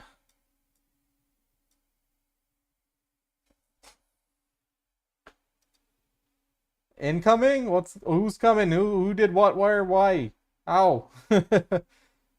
Oh my god. Yeah, that's a huge patch, man. I'm really excited for this. Magical shards are needed everywhere. Oh, that. Awesome. Great stuff. All right, let's hop back onto the Mystic. Y'all hyping me up. I'm scared now. Let's get some music going. So that is some good motivation for me to grind again. Cause like I like those kind of things. Cause like it gets so demotivating when you're grinding for like 100 bill, 150 bill and stuff. Right? So like when you have these little side grades coming in, it's nice. Holy cow! Blue Squadron! Dude, what the hell? Blue, how many hours have you been streaming per day? You are an absolute unit. Everybody coming in from Blue Squadron's raid, what's up? Welcome, everyone. How's it going? Dude, I dropped in here and there. I saw you watching some videos, but oh man, I wish I could stay a lot longer these days, but you have way more stamina than me. Everyone, welcome. Good to see all the folks here. How's your stream, Blue? Let me do a quick you know what? Squad. Shout out? I can't even type, man. Dude, everybody, welcome. We just went through the Global Lab patch notes. We kind of just muddled through it, honestly. But damn, it is a stacked patch notes. Like, dude, I was like, okay. I was like kind of hyped for Adonia. I'm like, yo, we're getting new gear. We're getting Sovereign Offhand. It's going to be nice. Blue, homie, appreciate the raid, dude. I hope you had a great stream. I hope your night's been going well. Get some rest. You have been going nonstop on these streams, man. Absolute unit. Must be a hella tiring, but absolute champ now. Keep it up, man. But yeah, that is one sick patch. Like I was decently hyped for Edania. I'm like, new region, it's gonna look cool. New grind spots, awesome. Sovereign Offhand, new armors, great. But after seeing all the other little things coming in, the crystals, the artifacts, you know, the light stones, all these other little side grades, tiny little bits, improve, like, well, new elixirs, drafts, perfumes, and all that stuff. All these little things, I feel like they're great. Because grinding constantly for like 100 bill upgrade, 150 bill upgrade, or just, you know, silver and cron stones, it can get tiring. But with all these little side grades I'm going to be working towards, like, I don't have to rush them. I don't have to like, oh my god, I have to get them within a week. No. As I'm grinding through there, we're going to slowly accumulate all the materials, and we're going to slowly keep progressing. The power is going to increase little by little, and I like that. I was just telling the boys, I play like mobile games a lot, and that's kind of one of the themes. Even as a free-to-play player, every day I log in, my character is getting like, you know, 5 or 10 attack power, 5 or 10 defense, and, you know, even though my gear changes absolutely in no way, shape, or form, my character has like 100 more attack power by the end of the week. So like, dude. Oh yeah, I'm very excited. Looks like a full expansion, life skilling stuff, tons of stuff for grinds for. Dude, yeah. I think it's definitely worth the wait. Is tier 11 dog shit? It's not dog shit. It works as intended. Like, you know, it doesn't feel janky. It's not buggy yet. I haven't found any bugs or something. I mean, it works. But I'm like, listen, guys. You know, unicorn. Listen, when it comes to the horses, horses have always been an integral part of BDO, right? It's always been like a flex to have one of these high tier horses, and now everyone has tier 10s and stuff. Great. But when it comes to this, I would have thought there would have been a little bit more prestige behind it. I mean, you know, we already had Krogdalo and all the free items that come along with that, with the Krogdalo Sanctuary. You know, I thought they would have made a nice, cool model for this. Like, they should have made it look like amazing, like godlike, with like prismatic glows and everything. Some particle effects coming out. Some, you know, and honestly, they could have went the route with Guild Wars 2. Like, you know how Guild Wars 2 sells like an entire skin for their mounts? They could have done something like this. Add like new skins to it, you know, make us work for it, put it in content and stuff, you know, these kind of things. You know, it's like they could have done a bit more with it. I mean, it works. It works. Like, you know, it works well. It moves around as intended. But I would have expected them to come up with like a unique model or something at least. I mean, it's called Krogdalo, but you can't put it in the Krogdalo Sanctuary. And homie, look. Look. I denied the name Krogdalo, so I named it Dad Horse. Yeah, this is the Dad Horse, the combined horse, where it just transforms into whatever horse, depending on the skill you're using and stuff. So I think it's okay. I mean, it works, but I feel like the prestige aspect is missing, you know? Biggest setback is you can't move around as you can with Krogdalo with all 3 tier 10s. Yeah, I mean, at least you still have the Krogdalo, right? Imagine like, you know, this is like one of the traditional format horses, and then all my other characters can still use my 3 tier 10s from the Krogdalos. Anyway, let's move over to some grind spot. I don't know. Chat, tell me what should I be killing here? When I tried to do Dokubi Forest, I was falling asleep. But you have the Sanctuary. So all you have to do, if you have the Krogdalo Sanctuary, make your way over to Grana, talk to Marandora. You pick up a quest, talk to her, him, it, and then you just you get it. You just register. You get the token, the emblem, and you just go and register it at a stable, and you're good to go. I can't do Orzekaya. I'm kind of zoned out there. I'm a little bit too weak for that. I'm 345, 429. But yeah, and then the thing about this horse is all the skills are maxed out from level 1. So you don't have to worry about it learning appropriate skills and stuff. So it's just a straight shot. Before, when we were like leveling up horses, we wait until like around level 15 to judge how well the stats are scaling. My stats are absolute dog. I know, but I haven't reset it or anything. I just did a straight shot to 30 today. But the thing about this is you don't have to, you know, reset it at like 15 or something. You can let it go all the way to 30, see if you like the stats, then reset it. So yeah, unfortunately, I didn't get a good roll. It's okay. I'm not really stressing. I do have a few resets, you know, given out by events and stuff, but I'm not looking to min-max this yet. Maybe later down the line. Because, you know, I have my main horses still, like in the Krogdalo, so this is a nice to have thing. But yeah, dude, like, I was kind of disappointed because, like, you know, you kind of need to have that prestige with horses. Like, once upon a time when you rolled up, like, remember, like 2-3 years ago when you rolled up with a tier 10, people would be like, damn, you got a tier 10? Now it's like, you know, we have pities. I pitied my Doom. My Doom was a pity horse.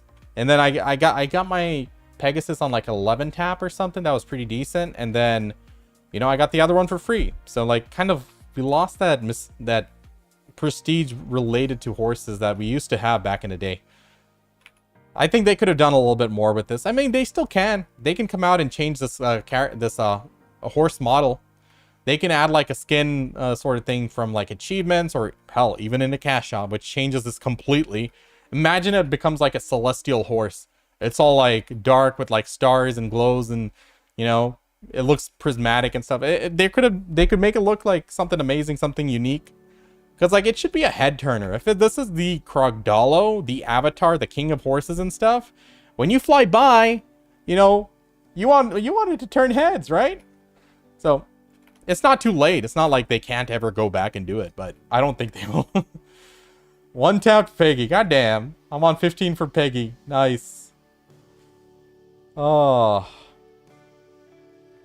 I have Doom and Arduinot, but still need to do Dean. Gotcha.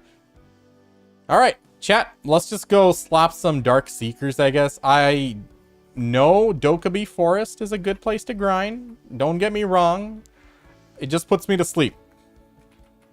Oh my god. Which way am I going? Which way is the Dark Seekers? It's this way.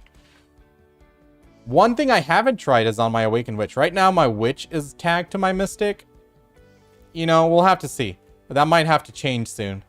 But I was going to start my stream and start doing the quests and catch up to Edania, but it turns out I haven't done like any of the Ataraxian quests on my Mystic. Oh my god.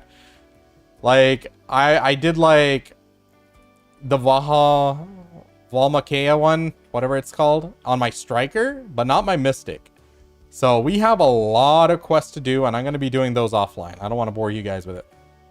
Ash Forest 2, I was grinding there for like 6 hours last week. I got all my Ash Forest artifacts, and it's actually really good money. This is just my comfort spot here. Dark Seekers is just a comfort spot. It doesn't put me to sleep like Dekia, or not Dekia. Ash Forest is cool, but Dokubi Forest puts me to sleep, like hands down. Personally, I think they can, they could have made the horse, that is literally a combination of all. Yeah. They could have made a unique thing. Dokubi is sleepy? Dude, I know. Is 100% sleepy, but it's so good. Like, the money there is... You can't deny it. Okay.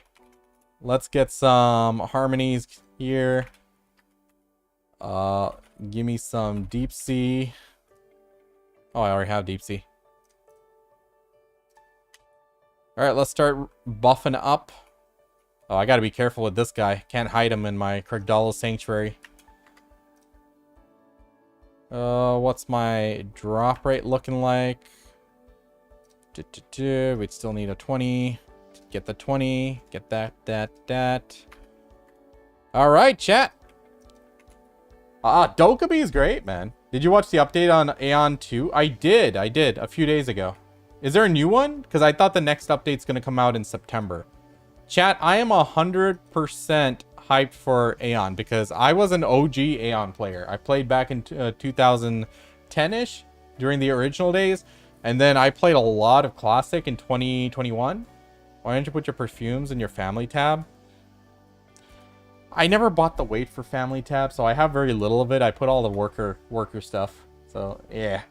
So, anyway, I was very deep into Aion, so I'm definitely going to play it. I've seen the feedback. I know people are like, the combat doesn't look great. I'm like, you can't compare it to BDO, man. There's no game that's going to compare its combat to BDO. BDO has been developing their combat for over 10 years. It's like, there's no way some new game's going to come up and compete with it. And I don't think anyone's going to try. Unfortunately. I wish they do. Like, hell yeah, it would be nice to have more games like BDO, right? But, is what it is. Alright. Alright, do I remember my rotation? I think so. Kabuas right off the bat. Let's go. So yeah, really excited for Aion. Compared to Throne of Liberty, I think they're not going to make like a lot of, you know, some of the same mistakes that Throne did. Like, I get it. Hardcore Korean game, you know. It's going to be brutal and whatnot. But the Western audience, what the heck? I don't even have all my stuff out. The Western audience didn't really like that. Let's just say that. I came from a really, you know, sweaty guild. We had our fun. But for the ordinary folks out there that weren't like lunatics like us, you know, I think it was a bit toxic. Let's be real. You know, the game was designed that way, but I think Aion 2 isn't going to have the same kind of problems. They might have different problems, but yeah. One thing Aion always suffered with is bots. In Throne of Liberty, there were bots. Let's not pretend there weren't and it was perfect and stuff. There are definitely bots, but it's not to the extent that we faced in Aion. Like, you guys don't know how bad it is over there. They're like full on. For $5 a month, you get all the hacks and everything. All the movement hacks, attack speed hacks, fly hacks, gravity hacks. All of that, plus an entire bot farm capability. Like, it is absolutely brutal. And it's been going on for years. It's always been there. Like, it's been going on for over 10 years. And they've always been a step ahead of the developers. And they've never been able to stop it. So unfortunately, Aion always suffered that. Otherwise, the classic game could have been something huge. Like when we played in 2021, the queue on the first day was over 50,000 players. Like there was certainly, you know, wow, I just dived into a weird position there. There were certainly people that were like excited for it and wanted to play it, but you know, they kind of dropped the ball there. There were multiple things that went wrong, but Aion 2, I don't think it's going to have the same level of like issues in terms of their security. So should be better. So definitely excited for that. You know, hope to see a lot of you there. But next week, there's a new server for Classic coming out. I was going to check it out. I'll probably do it. But Edania, honestly, this patch for Edania has hyped me up so much. I might not be able to do like the full dive like I wanted to. We'll have to see. Because I really like the system of like side grades and like micro upgrades. Like with crystals and all these other little things on the side. Like with your artifacts and stuff. You know? Because just grinding for silver is extremely boring. It's not motivating for me. When I went and grinded out my void gems, which I shouldn't have. I should have just waited and just bought it for free. Well, not free, but you know, they would have just been sitting there on the marketplace if I waited. But I enjoyed it. That 1.5 week that I was there at Orzakea, it was nice. Like going for those void gems, you know, little by little getting a new crystal. It's cool. I like those kind of things. So definitely a lot more hype for Adonia after seeing the global lab today. So, you know, compared to all their other previous releases, this feels completely different. Like it feels like it's more fleshed out, and you know, even compared to Land of the Morning Light, I think this is a lot better than what we were seeing then. I'm in mid-game hell right now. Bro, take my advice. Play this game like a video game. Play it at your own pace. Make memories.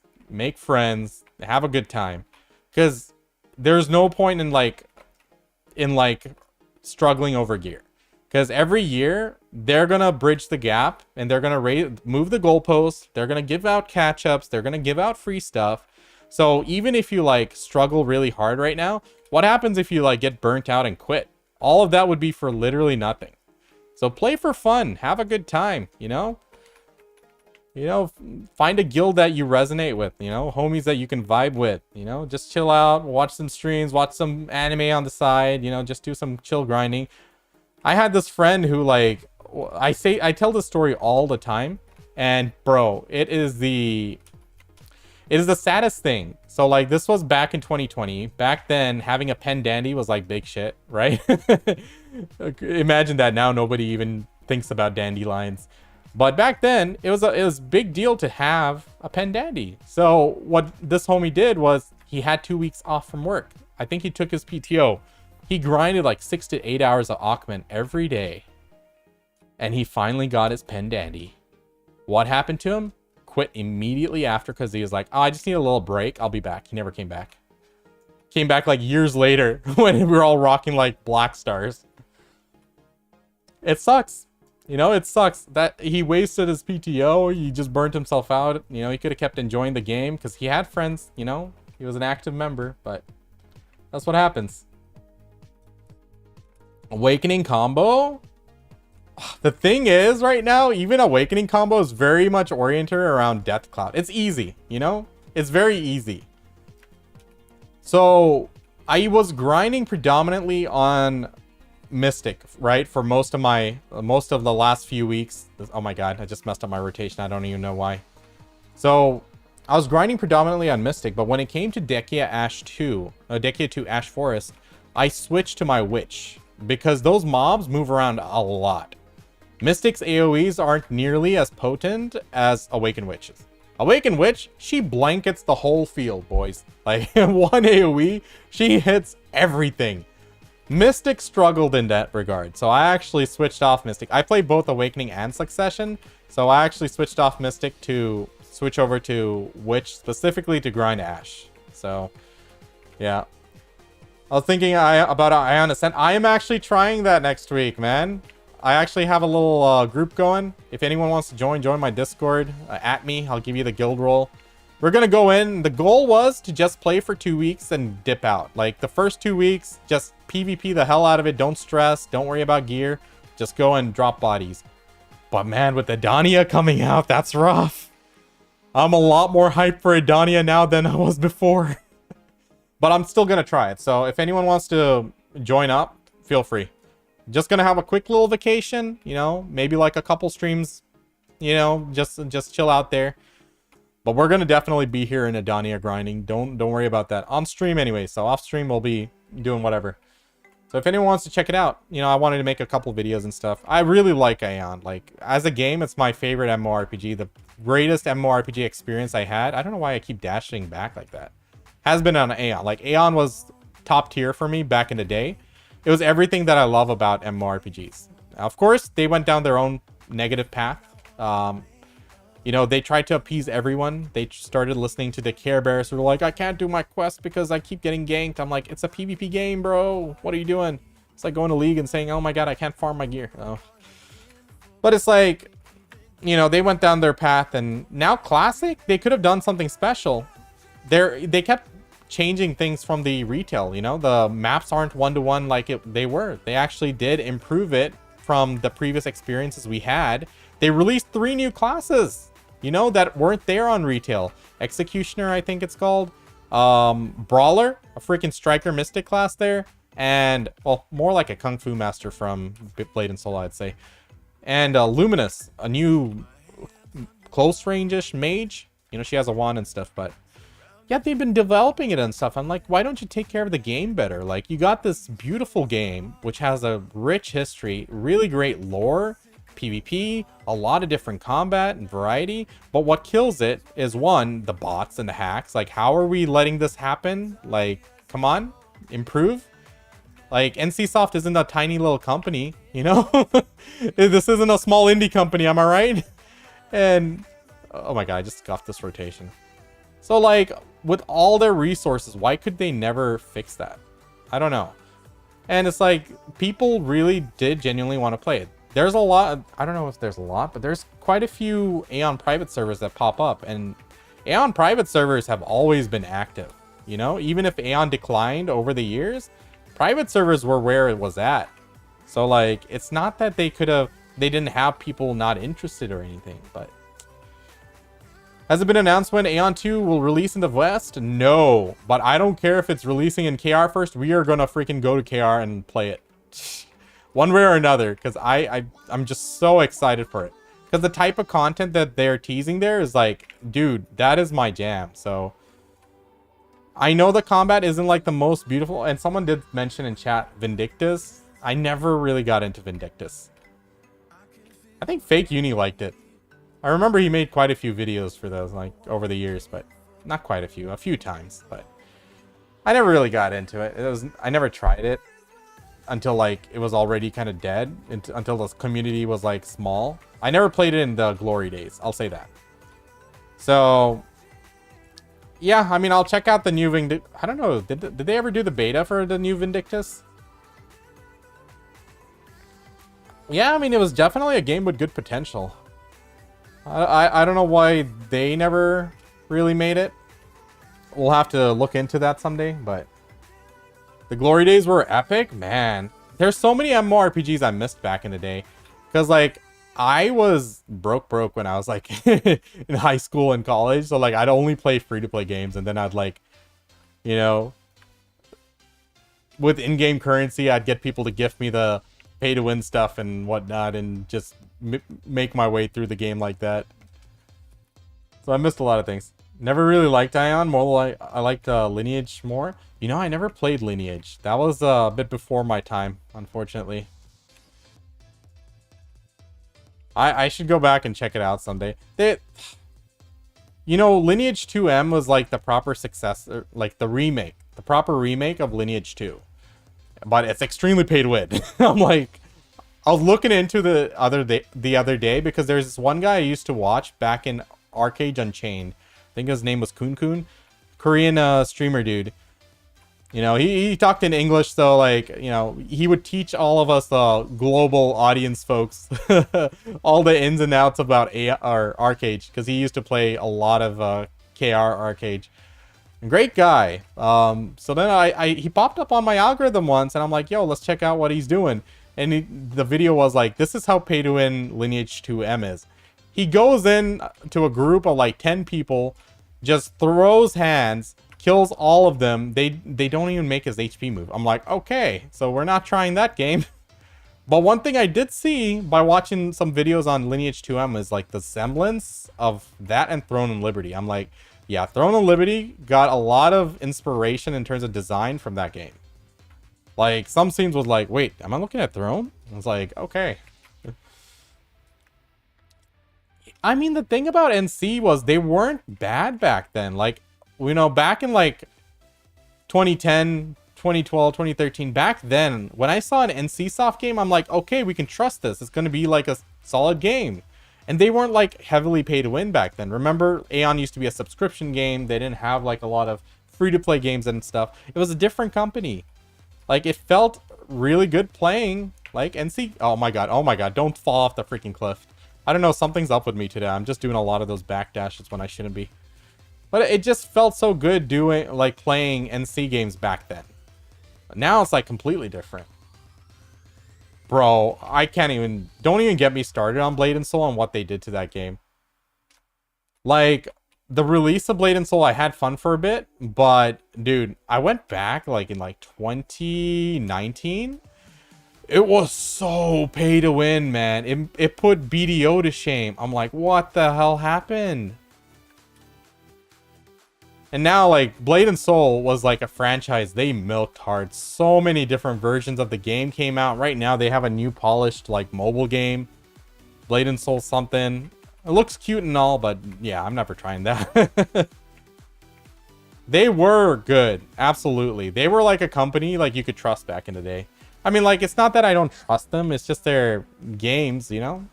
They're not trying to foster and nurture their games and make them grow over time.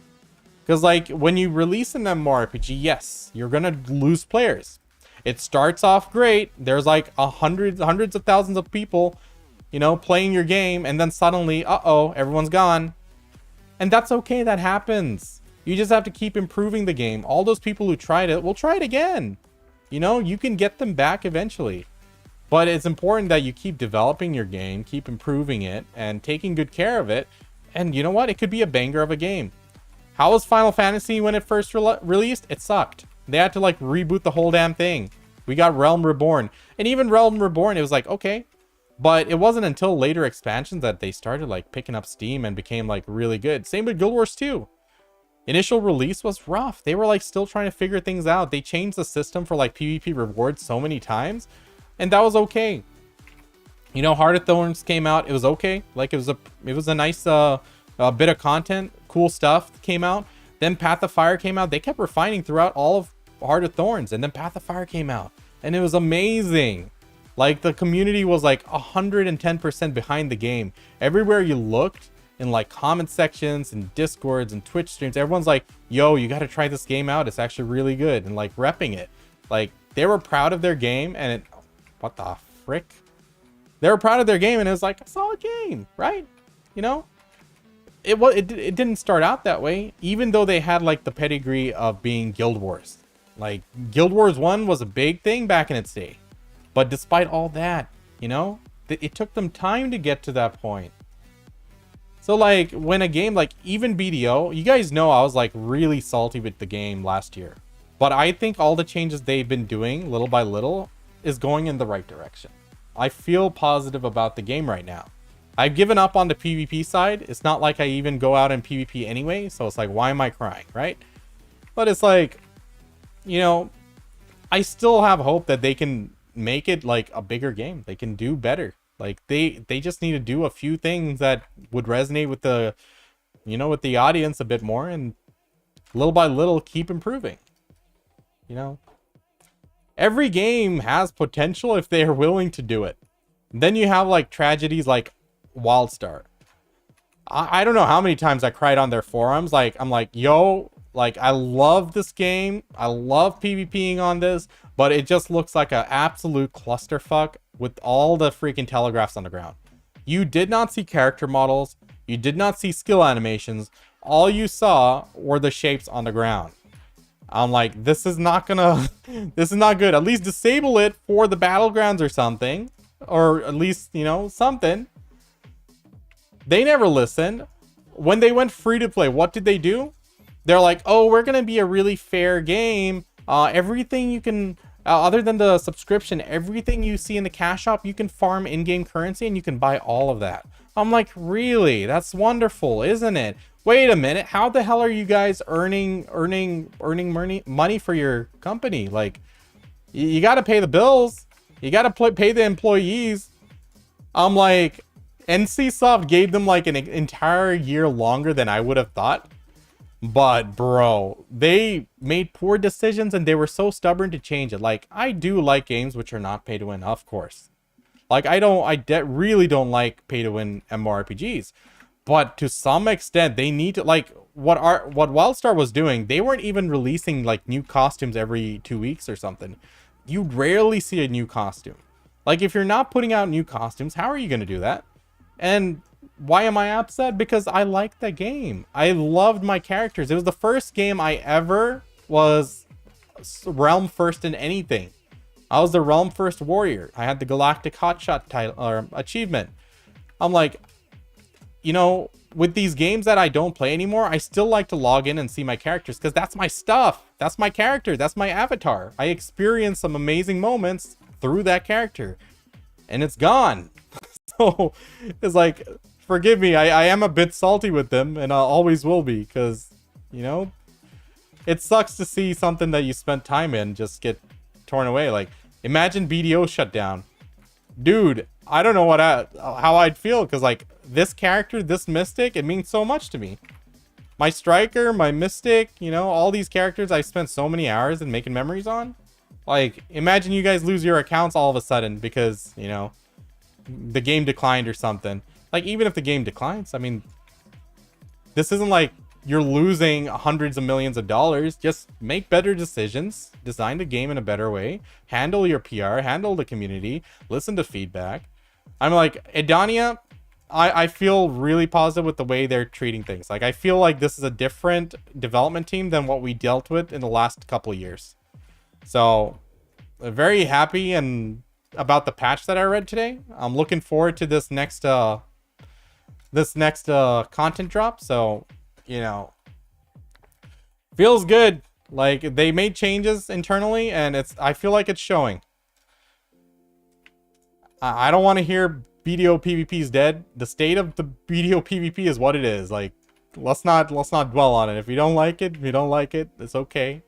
You can always take a break. You can always play something else. Nothing wrong with that. I play multiple different games at once. Today I finished the Elite Diary for the Desert Diaries. Oh, sorry. The Elite Desert Diaries on old school RuneScape. I feel pretty happy with it. You know why I did it? Because yesterday I hit 91 thieving. Actually, was it this morning? I think it was this morning. Yesterday I did Perilous Moons for the first time. So, like, shit, I play other games. It's okay. We can all be playing, like, how many ever games we want. I'll say this.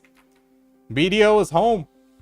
You'll always see my ass back here, even if I'm playing something else. And I'm sure a lot of you feel the same way. WildStar closed before the introduction to battle passes? I don't remember any battle passes then, so I think so. And yeah, the player-owned housing was like the best I've ever seen in any game. Like, does any other game like match WildStar? Because it's like your entire biome is like designed to your whims, you know? No other game could match it.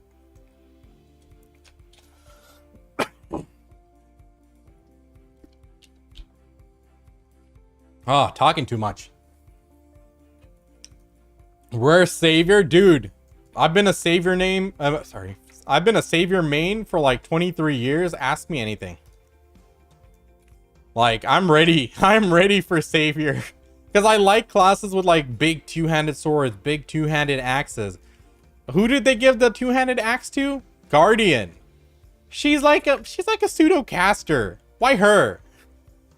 If someone gets a two-handed axe, I expect to be like swinging around, flying around through the air, slamming fools to the ground. I mean, Guardian does some of those things, but not really to the extent I wanted it to. So I was kind of disappointed when they gave her a two-handed axe. Not gonna lie. Sorry, Guardian mains, but ESO has an amazing system. I could never get into ESO. I always wanted to. I really should, like, next time I go into ESO, I'm not telling anyone. I'm not telling any of my friends. Because, like, every time I did, like, I tried twice in the last 4 years. Both times, I had buddies who were like, bro, I got you. We're going to carry you to the end game. I'm like, oh, man. Because, like, I don't understand anything. I'm going to need to actually, like, waste time doing the nitty-gritty quests and stuff. And, you know, just learn the game from the ground up. It's a beautiful game. Like, I accept that. I know that the player base has their own issues with their with their developer, but when you spend as much time as us in a video game, you can't help but be passionate about it, right? I don't see that as like a whining community. I think they're just passionate. You spend that much, you spend thousands of hours on something, yeah, that's gonna happen. It's all right. Wanted a big MF with a huge hammer? Not that, dude. I know, right? Dude, I swear, they need a necromancer. And they have to execute. They have to make it right. Like, I don't want it to be no K-pop star, okay? I want it to be like a proper necro. Man. Guild Wars 2 Staff Necro was my favorite. I used to main Scourge for a while. And even in Scourge, I would run around with a staff. Like, at least, well, for one of my weapons, it was always a staff. I loved it. And I used to be such a weird Scourge because people would only play the meta. But I would play both Power and Condi on a Scourge. So Condi is dot damage. So you're basically an Affliction lock. Dude, it was fun. It was fun. I really liked the way Necros were in Guild Wars 2. My main now is a Berserker and has been since like the beginning, but you know, I played other classes for PvP purposes and stuff. What's your opinion on Suck Valk PvE? Honestly, bro, I'm the wrong person to ask. I've never played Suck Valk outside of just testing it. So, sorry. I don't think I'm the right person to ask that one. Oh. Solo dungeons? Dude. I like content where it's progressively like more difficult, but also gives you valuable rewards. Why did I like Aion so much? Like Aion, like bro, it had its issues, but one thing I appreciated in that game more than any other MMORPG, I would always sit in PvP gear. Like PvP gear was the #1 priority. And the way we used to grind PvP gear in vanilla in the early stages of Aion, I don't know about like the later patches like 3.0, 4.0. But back in 1.0 to 2.0, you had to PvP to get PvP gear. And that was like big shit, right? Like you had to go and farm other players. It's not that, oh, you're just queuing into BGs. Oh, you're just doing dungeons. No, you had to go and fuck people up, man. And like you would like farm them to the ground and get abyss points from them. And you would lose abyss points when you died. There was like risk to it. But those who had like positive KDs, they got PvP gear. And it was just so valuable. And like the big thing about Aion was that, you know, this old Aion, not the Aion 2. I don't know how they're going to do this, but world bosses drop some of the best weapons, like extendable weapons, extendable spears. Now, of course, there's also dungeon weapons, which are, you know, much more rare, I guess. Drop rate was drop rate, but, you know, they were valuable, extremely valuable. Like, I still have my Zapiel spear, and dude, I was so proud of it when I got it. Like, it was an amazing, you know, month of grind fighting the enemy faction over the boss, like every 6 hours, every day. And it's like, of course we're gonna sit in PvP gear. We gotta fight the other guys. So like, that game truly gave PvP its value. It gave PvP its respect. Like, yeah, there was PvE gear and you can do a lot more PvE damage, but it wasn't about like out DPSing the other faction. No, you have to kill those fuckers. Like you don't both sit there on the boss DPSing and see who does more damage and get it. No. You kill them till they stop coming back. That's how you won it. Or you have to kill them and then hold them off while your guys take the boss. So like that was kind of the beauty of it. And You know, I was always in PvP gear. The PvP gear was the shit. You know, nobody judged you on your PvE gear. They judged you on what kind of PvP gear you wore. You know, that was proper respect for PvP. A necro with a lantern would be sweet. Dude, that would be cool. Definitely want like a necro to have like AoEs they drop down, you know? Maybe do pulsing damage, maybe dot damage. But I know it's hard to balance around BDO, but it would be so cool. Right? Ah, man, it's rough. I know it's toxic as hell, but the game shaped us. It wasn't toxic, it was brutal. Because, listen, yes, it sucked being ganked by the enemy faction, but our factions were, for the most part, at least when I played, they had unity. Like, they would be very helpful. If you typed in your slash... So, every class had their own personal chats, like a class chat. So, whenever I typed in gladiator chat, all the best glads on the server would be happily providing advice. And that was just the way it was, because, you know, our faction has to be strong so we can beat the other guys in sieges and get more content, you know? Talking about Aion, the old Aion from like vanilla back in like 2010 and stuff. And it's like, you know, when I was doing nothing, when I was like at cap, I would go and patrol our lower maps and kill the enemies that were rifting through it. And people used to do that. That was just something they did. And whenever you saw an enemy and they gank you or something, you put that location in the world chat. Buddy, people would show up. They'd be like, all right, let's find this fucker. Oh, I remember that guy. That guy's a twink. He used to kill me when I was at that level. Let's go get him. Like, that's how they were. And they would like hunt them down, find their respawn point, and destroy it. Like, there was faction unity. It was toxic with your enemy faction, but buddy, this was like a race war, like full on. That enemy faction's trying to wipe you guys out.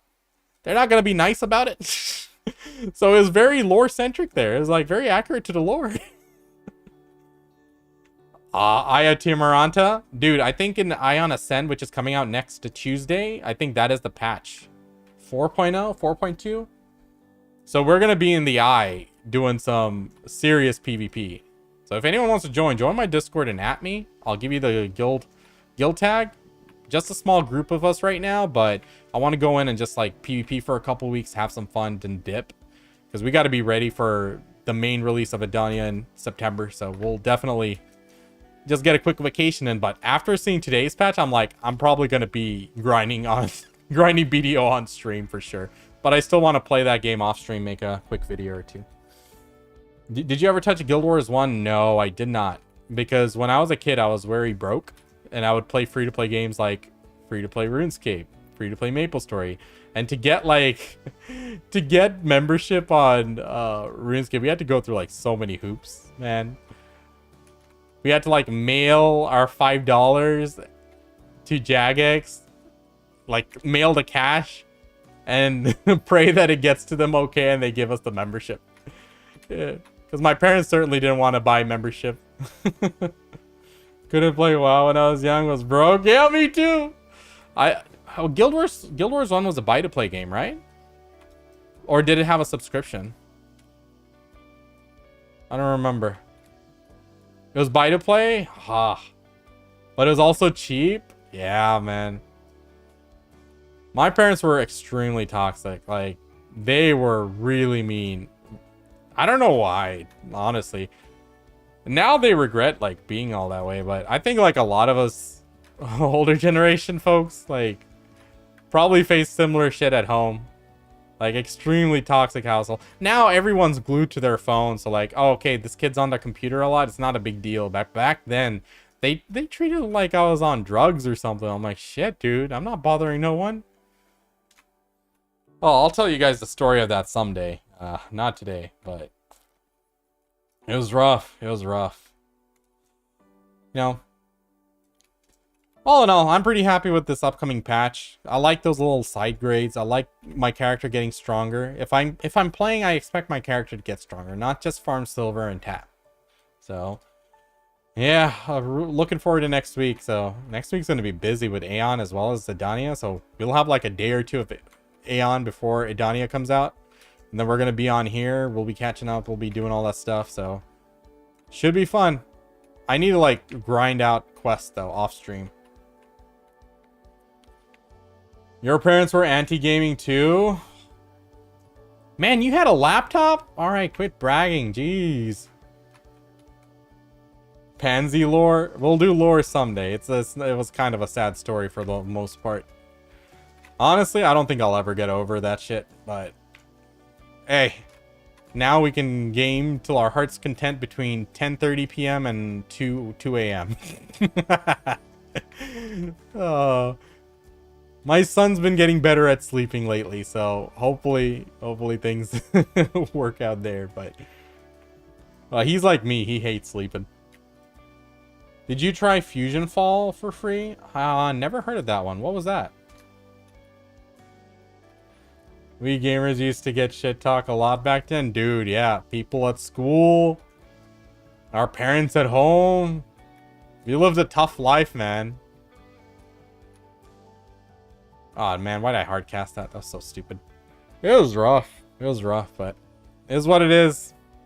I used to like see documentaries of like OG Counter-Strike and Dota pros. Dude, it was so sad the shit they had to go through. I'm like, I went through the same thing, man. So I used to feel for them. You know, these OGs, they would be sitting there with a CRT monitor, with a book as a mouse pad, with a, you know, one of those vintage white keyboards, which was no way, shape, or form made for gaming. And they had to deal with like so much shit at home. And then they, you know, made it onto like Fnatic, SK, went on to win like hundreds of thousands in prize money, and like still not much out of it, but they didn't even have like an industry to support them like YouTube, Twitch, and all that back then. It's kind of sad. Was it Cartoon Network MMORPG? Really? I remember Toontown. That was like Disney's MMORPG, wasn't it? Yo, actually, Toontown's still around now that I think about it. That's funny. Nah, we were RuneScape, MapleStory, Club Penguin. Oh my god, the Club Penguin gang wars were intense, man. Oh man, we're not gonna get into that. Oh, but it was wild times. Okay, chat. Real talk. MapleStory Classic. How many people are coming up? I'm definitely, whenever it comes out, I'm going to like literally just live in there. I am 100% for 1 to 3 months. You'll see me gone from every other game because I'm trying to get a bishop to the point where I can go around every map and just spam Genesis. Toontown, Nickelodeon. Was it Nickelodeon or Disney? It's one of them. I thought it was Disney, huh? Maybe my memory's bad. Windia? Dude! I was on Scania, and then I was later on Kaini. And like in 2013 or 14, my buddy and I went back to Kaini. And we used to talk about like, man, I used to play this as a kid. Now I'm still playing it 10 years later. I'm like, man, I used to play that as a kid. Now it's been 25 years. Like, well, it hasn't been 25 years. It's been 21, but... crap, man. Not going to be pay to win? It's going to go the same route as Reboot, I believe. So there'll be like some things like, you know, pets and stuff. But they got to monetize somehow, right? Like Reboot is not at all predatory in their monetization. There's some things which are like really nice to have, like vac pets. But yeah, you know, vac pet, maintaining your pet's life. If you grinded like the bosses like Hella and stuff, you can get like raw pet drops, which you can use as well. But they need to make money somehow, and I think that was a fair way to make money. It wasn't like very predatory. There are some things which, like, you know, on the borderline of pay to win, but whenever you ask a MapleStory player, they just laugh. They're like, dude, it's just for people to catch up. It doesn't matter. Like, I'm talking about like the currency you'd farm. Forgot what they're called. The fragments. I forgot what they're called, but there was like this daily pack that would give you some of those every day that you'd buy off the cash up. Definitely a pay to win feature, But whenever you ask like a veteran player, they're like, dude, that is such a small amount. Once you actually gear up and have your drop pet and your item drop rate up, you're gonna be farming all of that in just like an hour. Like that entire duration of that one battle pass thing in a single hour. So I'm like, okay, fair enough. So, you know, they have to monetize in some way. Nexon by no means is a, you know, a generous company. We know the kind of shit they've done. They've been sued, but the amount they've been sued for was such a tiny sum compared to how much money they actually earn. It's like they do some shady stuff, but at the same time, Reboot, I played it quite a bit. Maple Story Reboot, the monetization's definitely very lax. I'll say that. You can play as a full free-to-play player, but you know, if you spend $10 a month, you'll get your pet, and that's pretty much the main thing. Just having your pet up. Lost Ark, I played it on launch, yes. I didn't go back. My thought process was, okay, now that I've seen it as a free-to-play player, I understand I'm going to have a lot of alts, and I'm going to do a lot of dailies, and it's going to be very grindy. I can just come back in the future and just pay to win and catch up, right? So I just left. That was my logic. I just never went back. I don't have a negative opinion about the game. I mean, yeah, it's very heavily monetized, but Korean game, right? What standard are we trying to hold them to anyway?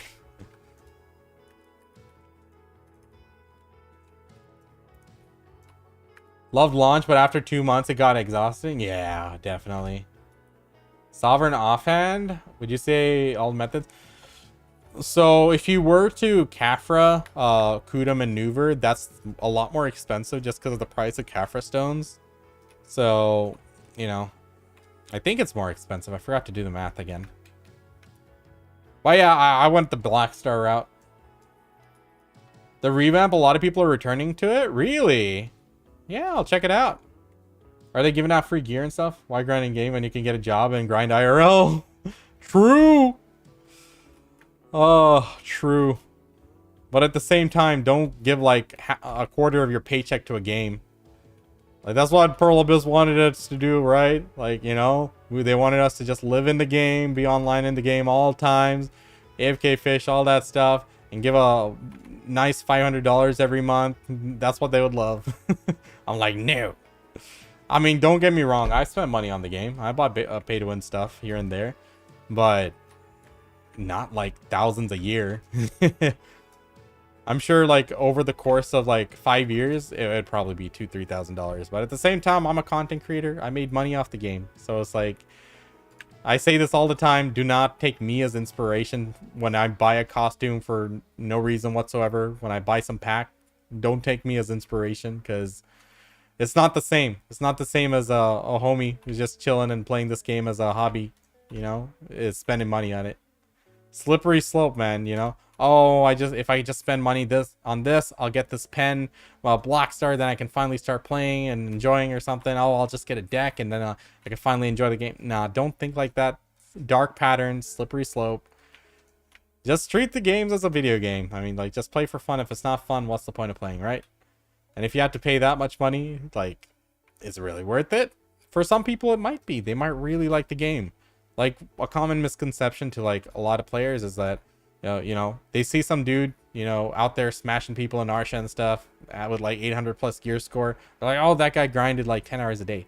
A lot of times, those people, like, you know, for 8 years have been spending, like, a few $1,000s every year, you know? Right now, like, by now, I remember, like, 2 years ago, one of my buddies got like all pen debos and he was telling me like, dude, I'm down 25 grand since I started playing BDO since launch. I'm like, dude, how are you spending 25 grand? And then he's like, well, here's how it goes. I, you know, want to max out, get the best gear, fight with all the best players and enjoy all the content. So I spend money. I spend a few $1,000s, you know, get my gear really up there. And then new gear comes out. Got to do it again and do it again. And he played the game like religiously, 8 hours a day without fail, like always online.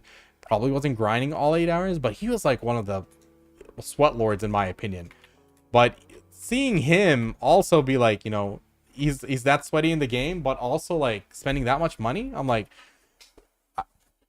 I kind of felt bad because like he really liked the game, but he was stuck in this pattern that, oh, if I can just get this gear, then I'm gonna be set. You know, it's like he finally quit. He finally quit like not too long ago. And like he might come back eventually, but he's like, dude, I wish I didn't do it because like right now the kind of gear score you can get is something he paid like 15 grand for.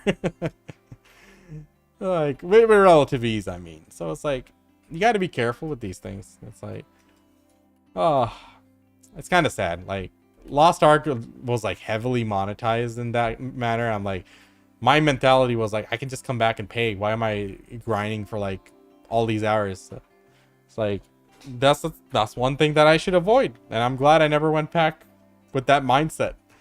I'm definitely happy to see their revamp and try it out, but I'm wiser now, more disciplined, and I'm certainly not going to drop $500 for them. Huge audience. Thanks to Blue Squadron. Shout out to Blue once again, guys, for the huge raid. Man, he's been streaming like an absolute unit. The hours he's putting in is crazy. I barely can muster out 2 to 3 hours a night because the time we could start actually sitting in front of the computer is about 10:30 p.m. every day. Unfortunately, working full time, father, husband, and by the time everything's settled at home, that's the time it is. So that's just the nature of the situation here. It's okay. You know, I'm going to keep trying, keep pushing, you know, slowly keep pushing out more content, trying to do better and make better content for you guys. But hopefully someday I can get a little bit more freedom in that regards. Is your friend the Kron King? Nah, dude. Man, back then he used to buy costumes. Now, like, people swipe for, like, you know, the boxes that I bought, like, a few patches ago, right? The Badump boxes, the blacksmith boxes. But back then, they would just buy straight up costumes. It was so expensive. It's crazy. Blue was on a rant tonight? What happened? I know the other night he didn't get his deck neck. I'm sure he'll get it next week, though. But... well, what happened? Did I miss something? So true. I love BDO at the end of 23 going for Penn Blackster and then can't come back. They're giving them away for 50k. Dude, yeah. Oh shit. Is he alright? Like, is it all good or what's going on, Apucci? Oh. Man. Streamer drama? Okay. Nah. Don't worry about it then. I thought it was something with the game. Yeah, don't worry about it. No, I saw he was he's like 29 out of 30 on his neck the other day. I felt bad. I'm like, that's rough, man. Going for a deck. Was it 29 out of 30? I forgot the number. Well, it's like, you know, that happens. Like, I was going for my Oct ring, right? I pitied the ring. The first ring was 20 out of 20. Pitied it. But immediate next ring was like a freaking one tap. But now on my... what the heck is this? Yo! Big ass Goku! Dude! How are you doing? It's been a hot minute. Where you been? What you been up to nowadays? Dude, that's crazy. Came in with the 6 gifted subs. Dude, you didn't have to do that, bro. We should have just caught up. We got to run it back sometime, man. I appreciate that. Thank you so much. Thank you for the support as always. Dude, did you hear? There's a new server for Aion Classic coming out. Gonna be playing that next week for a few weeks. Let me know if you're looking to hop in and just have a few weeks of fun. I got a lot of things going on in other games and stuff like BDO and stuff still super deep. Big patch coming up next week, so I won't be able to spend too much time, but I wanted to just like go in and do some PvP and stuff. Aion 2? Nah, bro. It's still some ways away. It first needs to come out in Korea, and then it's going to come out here eventually, so... still a long ways off, I'd say, from seeing it here. Maybe next year. They said, like, end of this year is the release, but I'm thinking that's Korea release, not global. But yeah, dude, definitely gonna be there for Aion too. But yeah, staying healthy? Nah, I gained a lot of weight these last few weeks. Last year was extremely stressful for me. And then things finally settled down, but not this last few weeks, the last few months. But yeah, my son does not sleep well, so therefore I do not sleep well. But the kid's like super energetic, healthy, very bright. You know, I can't complain. If it's just a little bit of sleep I gotta lose, by all means. I've been trained all my life to operate in low sleeping conditions. Like, I'm a gamer, is what it is. What is the launch 819? Sorry, 819. That's Aion Ascend. So that's just a classic server. So right now I think they're on patch 4.0. They're releasing a new server with accelerated leveling, higher drop rates in all the dungeons and stuff. You buy enhancement stones for Kina at NPCs. Good quality of life changes. And just a new server. So I figured, you know, the first few weeks of an Aion server is when you can throw hands, get some PvP action, and have fun. Before, like, gear disparity and stuff gets too much. I'm like, yeah, I'm gonna go and kill some people. That's the goal. He's hunting down evidence of everyone that RMT. He only raids the real ones and legit players. I would one time when we were when I was talking to one of the CMs, and this happened after Hunter Juju got banned. And no hate to Hunter Juju. I used to, her stream was my comfy stream because she used to stream, I think she was in Australia or something. So when my stream ended, she was always going strong there. So, you know, was always a fan. But after she got banned, I mean, like, this was more alluding to the high-end guilds that, you know, used to have like piloters. Like, there are people who had like who've been piloting for a really long time, right? I just asked the question, why don't you guys check IPs? Like, you know, anti-cheating and enforcing TOS is something that you guys do, right? So how come you guys never check the IPs? It should be a simple thing. Their response was very measured. He said, if you report them, we will investigate. That was his exact words. It was so weird. But I'm thinking there's some internal policy that, like, you know, prevents them from going, like, full into that. I'm not sure what the logic is. I mean, maybe they don't want to hurt regular players or something. Juju, that was old stuff. Yeah, that was old stuff. Don't worry about it. But that was like in 2021 or something, long time ago. But, you know, that was so weird that I'm like, usually, like, if that's like a big thing that someone can get banned for, why aren't you guys like hardcore enforcing it? It's like, I don't know. They the way they answered it, because like it wasn't like a one-to-one response. It felt very calculated, very scripted. I'm like, I don't know. Behind the scenes, how they enforce RMT, it's not the same as like other games. Like Jagex would hunt down people who like bought Inferno capes, you know? Why? Because it's against the rules. And they chose to enforce it. And it's not like they're, you know, someone's buying bonds with like stolen credit card information or something. It's like, okay, someone had someone play for them to get this item for them. But, you know, that's piloting, right? For them, it was a big deal. They enforced it, you know, thoroughly. They'd constantly do ban waves for it, constantly, you know, investigate for it. I don't know what PA stance was, and I didn't press it afterwards. I'm like, what's it do to me? I'm like, I'm not even at that endgame PvP stage to worry about these other guys. It's like, whatever. But it was just something that I thought I'd ask because, like, you know, high-profile streamer at the time got banned for it. I'm like, so what is your policy? Their policy is if you report someone, they'll investigate. So if anyone thinks there's someone who's, like, really abusing RMT and stuff, there you go. That's it. And honestly, I wouldn't worry about, like, what's going on there. It's been a thing since the very beginning. Like, BDO's always had piloters since, like, the early stages, and that's just the nature of the game.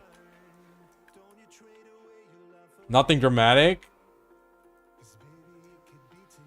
Yeah, I mean, that's pretty much, like, if it's against the rules, it's against the rules. I just wanted to know, like, what is their means of enforcing it? Their means is, if you report someone, they will investigate it. That's it.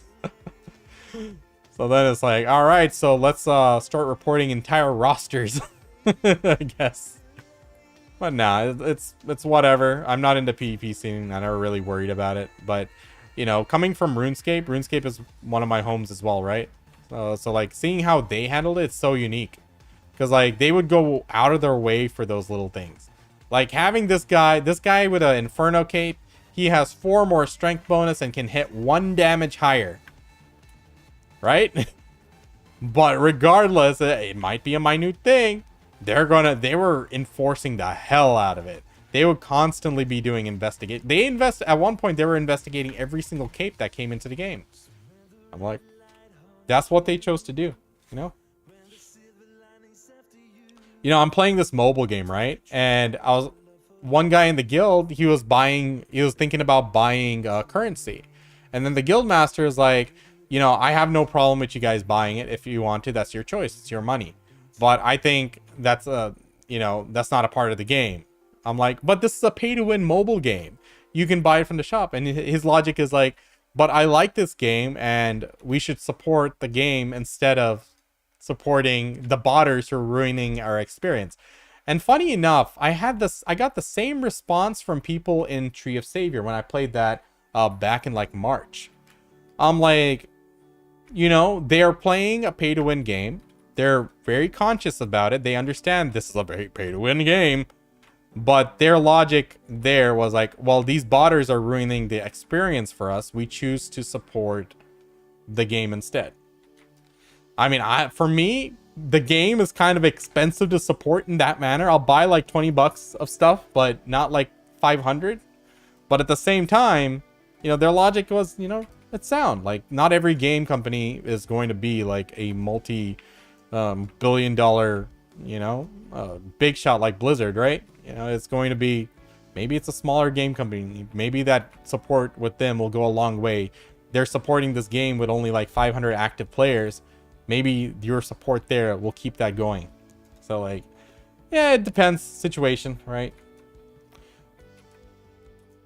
It's interesting though, like, because like you guys can tell I'm a bit hesitant to go too deep into it, but like, because like I start going off into big rants about Aion, always Aion, because that game had everything. Content wise, it had everything. It was the one game where I could proudly say, yeah, classes are balanced. Every class can kill every class one-on-one.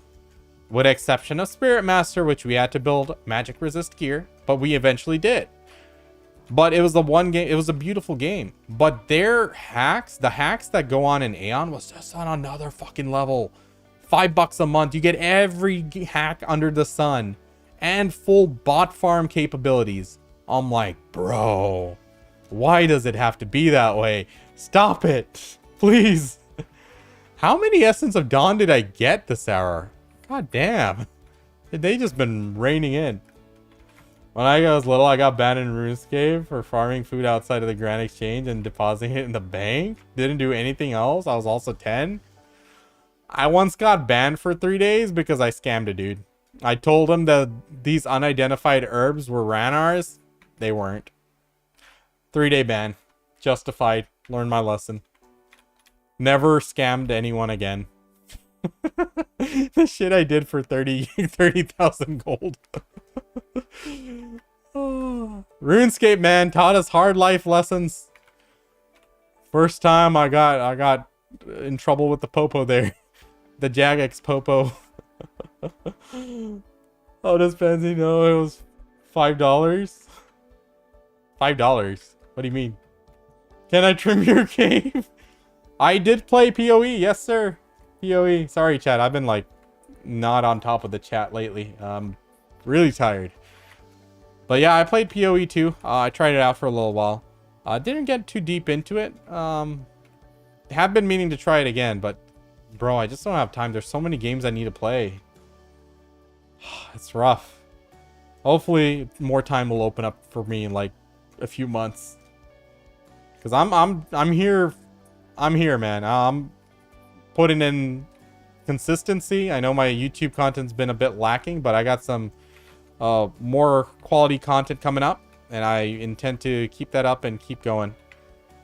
And hopefully once we can do better, more time will show up.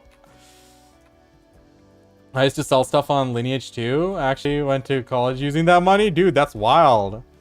That's awesome, man.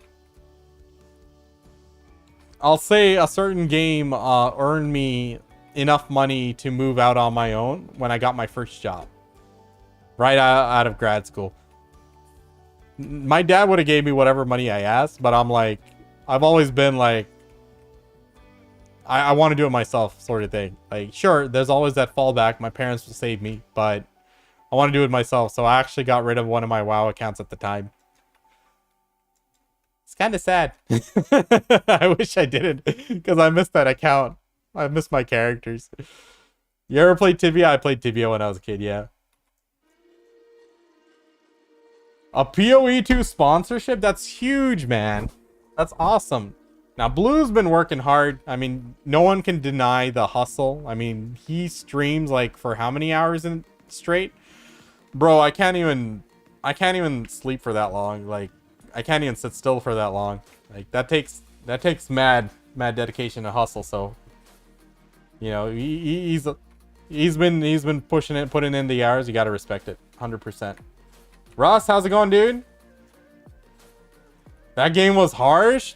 I never really got into it because, like, we started playing it, me and my buddy, and then we just got, like, every time we left the bank in this one town, we just got, like, killed, and we lost our shit. I'm like, what? Hans! He is indeed built different, but please, some respect. Oh, do your parents want to adopt a 40-year-old kid? Guys. The shit Blue's accomplished is not something a kid can accomplish, okay? Absolute unit, yes sir. But listen, like, games back then were different. Like, our mentality was different. When you got killed, like, you weren't, like, out on the forums raising pitchforks. You just respawned and went at it again. So, like, back when Aion came out, right, like, in 2009, 2010, that was a different time. Like, people were more open to PvP. Like, if you put that same system now, people are like, you know, people quit really quickly after a month. Look at Throne and Liberty, right? Like, if the system of Throne and Liberty was, you know, if Throne and Liberty was released like in 2016, for example, that game would have popped the fuck out. Like, a lot of the complaints were around Zergs and shit. And they did improve the game, but it was too late. It was like in tier 2 when they added like different portals at world bosses and stuff, and it became a lot more fair and whatnot. And they kept coming out with content. They got raids now and stuff. So, like, they should have known the Western audience. I mean, it's no secret. It's no secret folks in the West are, you know, they have different priorities than those in KR. In KR, they're a lot more brutal in terms of PvP. Like, there is no honor or respect there, man. It was just, they would, like, spawn camp you. Like, I remember, like, watching clips of KR video back in the day. Like, this dude is getting killed by this guy, and that guy's just killing him as soon as he tears up. Doesn't even wait for him to, like, move or nothing. He's on top of him. And that's how they were. And, like, different times, different culture there. But, you know, in the West as well, we used to be a lot more hardcore as, like, an overall community. But we were also younger. We had a lot more time. We had time to go fight every fucking battle. Now we're adults. We're like, I just want to get on and grind for a few hours. I just want to chill, man. Why are we at war? The portals killed PvP. The raids turned into full PV. Yep. I know. I'm aware. But this system would have been a lot more accepted by the 300,000 active players it had. But less mysticism ruin gaming. Like, when you die, you can easily figure out exactly why. And also, like, there's like a guide for everything. These pesky YouTubers always like min-maxing the shit out of it and putting out putting out guides for everything. Not me. I mean, listen, that's just how it is. I mean, like, if you had to figure all this shit out yourself, you know, as an adult now, like, what are you gonna do? Like, sit there researching in a video game for like a few hours to get past this one quest or something? No, I mean, you want that information. You're gonna go and put in the work to do it, but you kind of want to know which direction to go. So like, all my buffs are down. So you're not wasting your time because, hey, you got work the next day. You're married. You got kids. And yes, devouring. We got 8 devourings here. I don't know how many I got in this hour alone. But it's like, times have changed. And honestly, the MMORPG player base, we're kind of the older group now in gaming. That's just how it is. That kid who got killed continuously. Yep. Nowadays, when I die in BDO, it's because some overgeared monkey was bored and decided to touch me. Oh, that's 100% what happens to me, man. 100%. Oh, no, I'm wasting a deep sea. Crap. Alright. It is 1:30. As much as I'd like to keep going, bro, it's rough. It's rough. I need to call it a night here. 58 hours straight PvP when I was in high school. 20 years later, I can't even sit still for an hour. Dude, 100%. 100%. Like, I can't grind for more than like 2 hours, like off stream. On stream, I'm talking to chat, so like I'm distracted. I can grind a little bit, but I'm nowhere, like, even compared to me like in 2020, 2021, looking at my old VODs, I look so much younger. We are all getting old. Yeah, that's why I have one of these on my desks at all time, because I remember like my hands used to start hurting after grinding for like 2-3 hours. I'm like, I gotta make sure I take care of my hands. So always playing around with one of these. You guys should get one too if you're getting old like me. Sure, Russ, we'll do. Yeah, I mean, you know, you got to be consistent with it and don't overwork yourself. You know, just do a little bit every day, few sets. That's it. You know, it keeps your hands in like in a relatively strong shape. I mean, of course, I can't like. I'm 34. Am I 34? Yeah, 34. I have to do the math every time. I literally have to do the math every time. It's like, you're younger than me? How the hell do I look older than you? That's so depressing. Stop counting after 21. How's a Kragdala horse? I wish there was more prestige behind it. It works well as intended, but I wish there was a little bit more to it. I wish it looked unique. I wish it looked, you know, impressive, but yeah. Because you had a kid? Same thing happened to me? Yeah, bro. I mean, like, this last couple of years, there's so much white hair on my beard now. Like, before, it's like here and there, and I just, like, cut it off. But now it's like, we gave up. It's just a grip trainer. Just Google grip, or Google YouTube, or not YouTube, Amazon grip trainer. Here's a closer look at it. There's a lot of variations of this. Just buy one good one. Don't buy that set of like 5 different little toys. Those don't really work. Mine didn't sleep well until 3-ish. Dude, I'm on that path right now. He's actually gotten better. So like, we sleep trained him again. And now he's like sleeping better. So problem is I have to like look after him in the morning when my wife's getting ready for like 30 minutes, and it just like disrupts my sleep. Like I have to wake up fully, and that just kills it for me. After like 45 plus, man, you're roasting me, bro. I need to buy some dye. Just call it. Mostly wrist hurt. If it's the wrist here, then it might be the position, the angle in which you're placing your hand relative to your keyboard. Like I have one of these wrist pads, whatever they're called. So, you know, the angle with the is like it's downward. You don't want it to be like, how do I say this? 90 degrees is good. Downward is good, but you don't want it to be like this. Because then it starts being too much of a strain. Look, it's thanks to microplastics we have in our food and drink. Damn. Oh man, here's what it is. So guys, here's the plan. You know, once again, huge shout out to Blue for the raid. Absolutely made my night. Now, he's an absolute unit. You know, big respect to him. I'm like dying here. I need to go to sleep.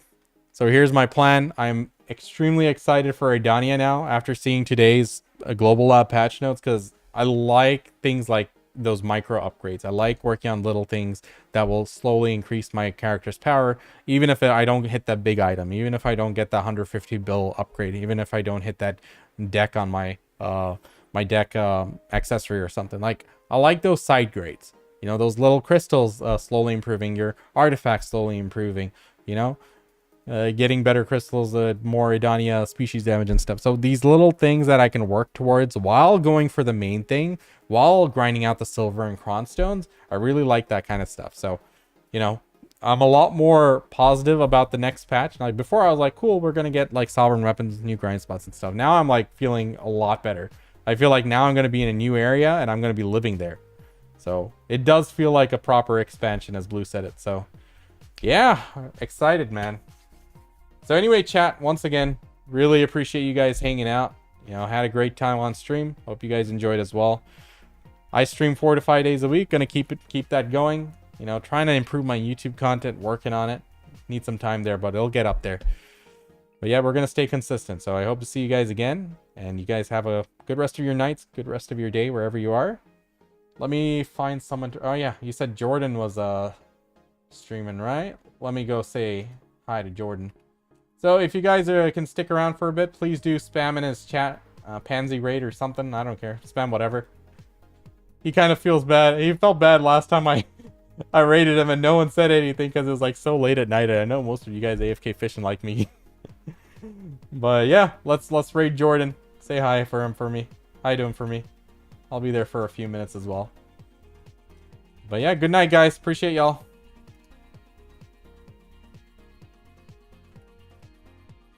Let's do it. Take it easy, folks. All right, we need to properly set up the fishing here. Do that. And get this going. Do that. That. Got that. Do I have meals? Yes, we do.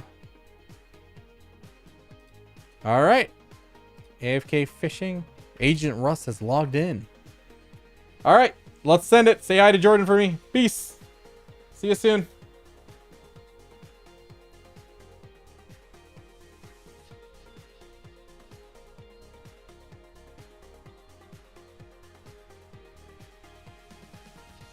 All right, YouTube.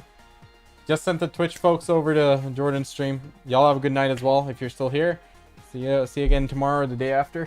Peace.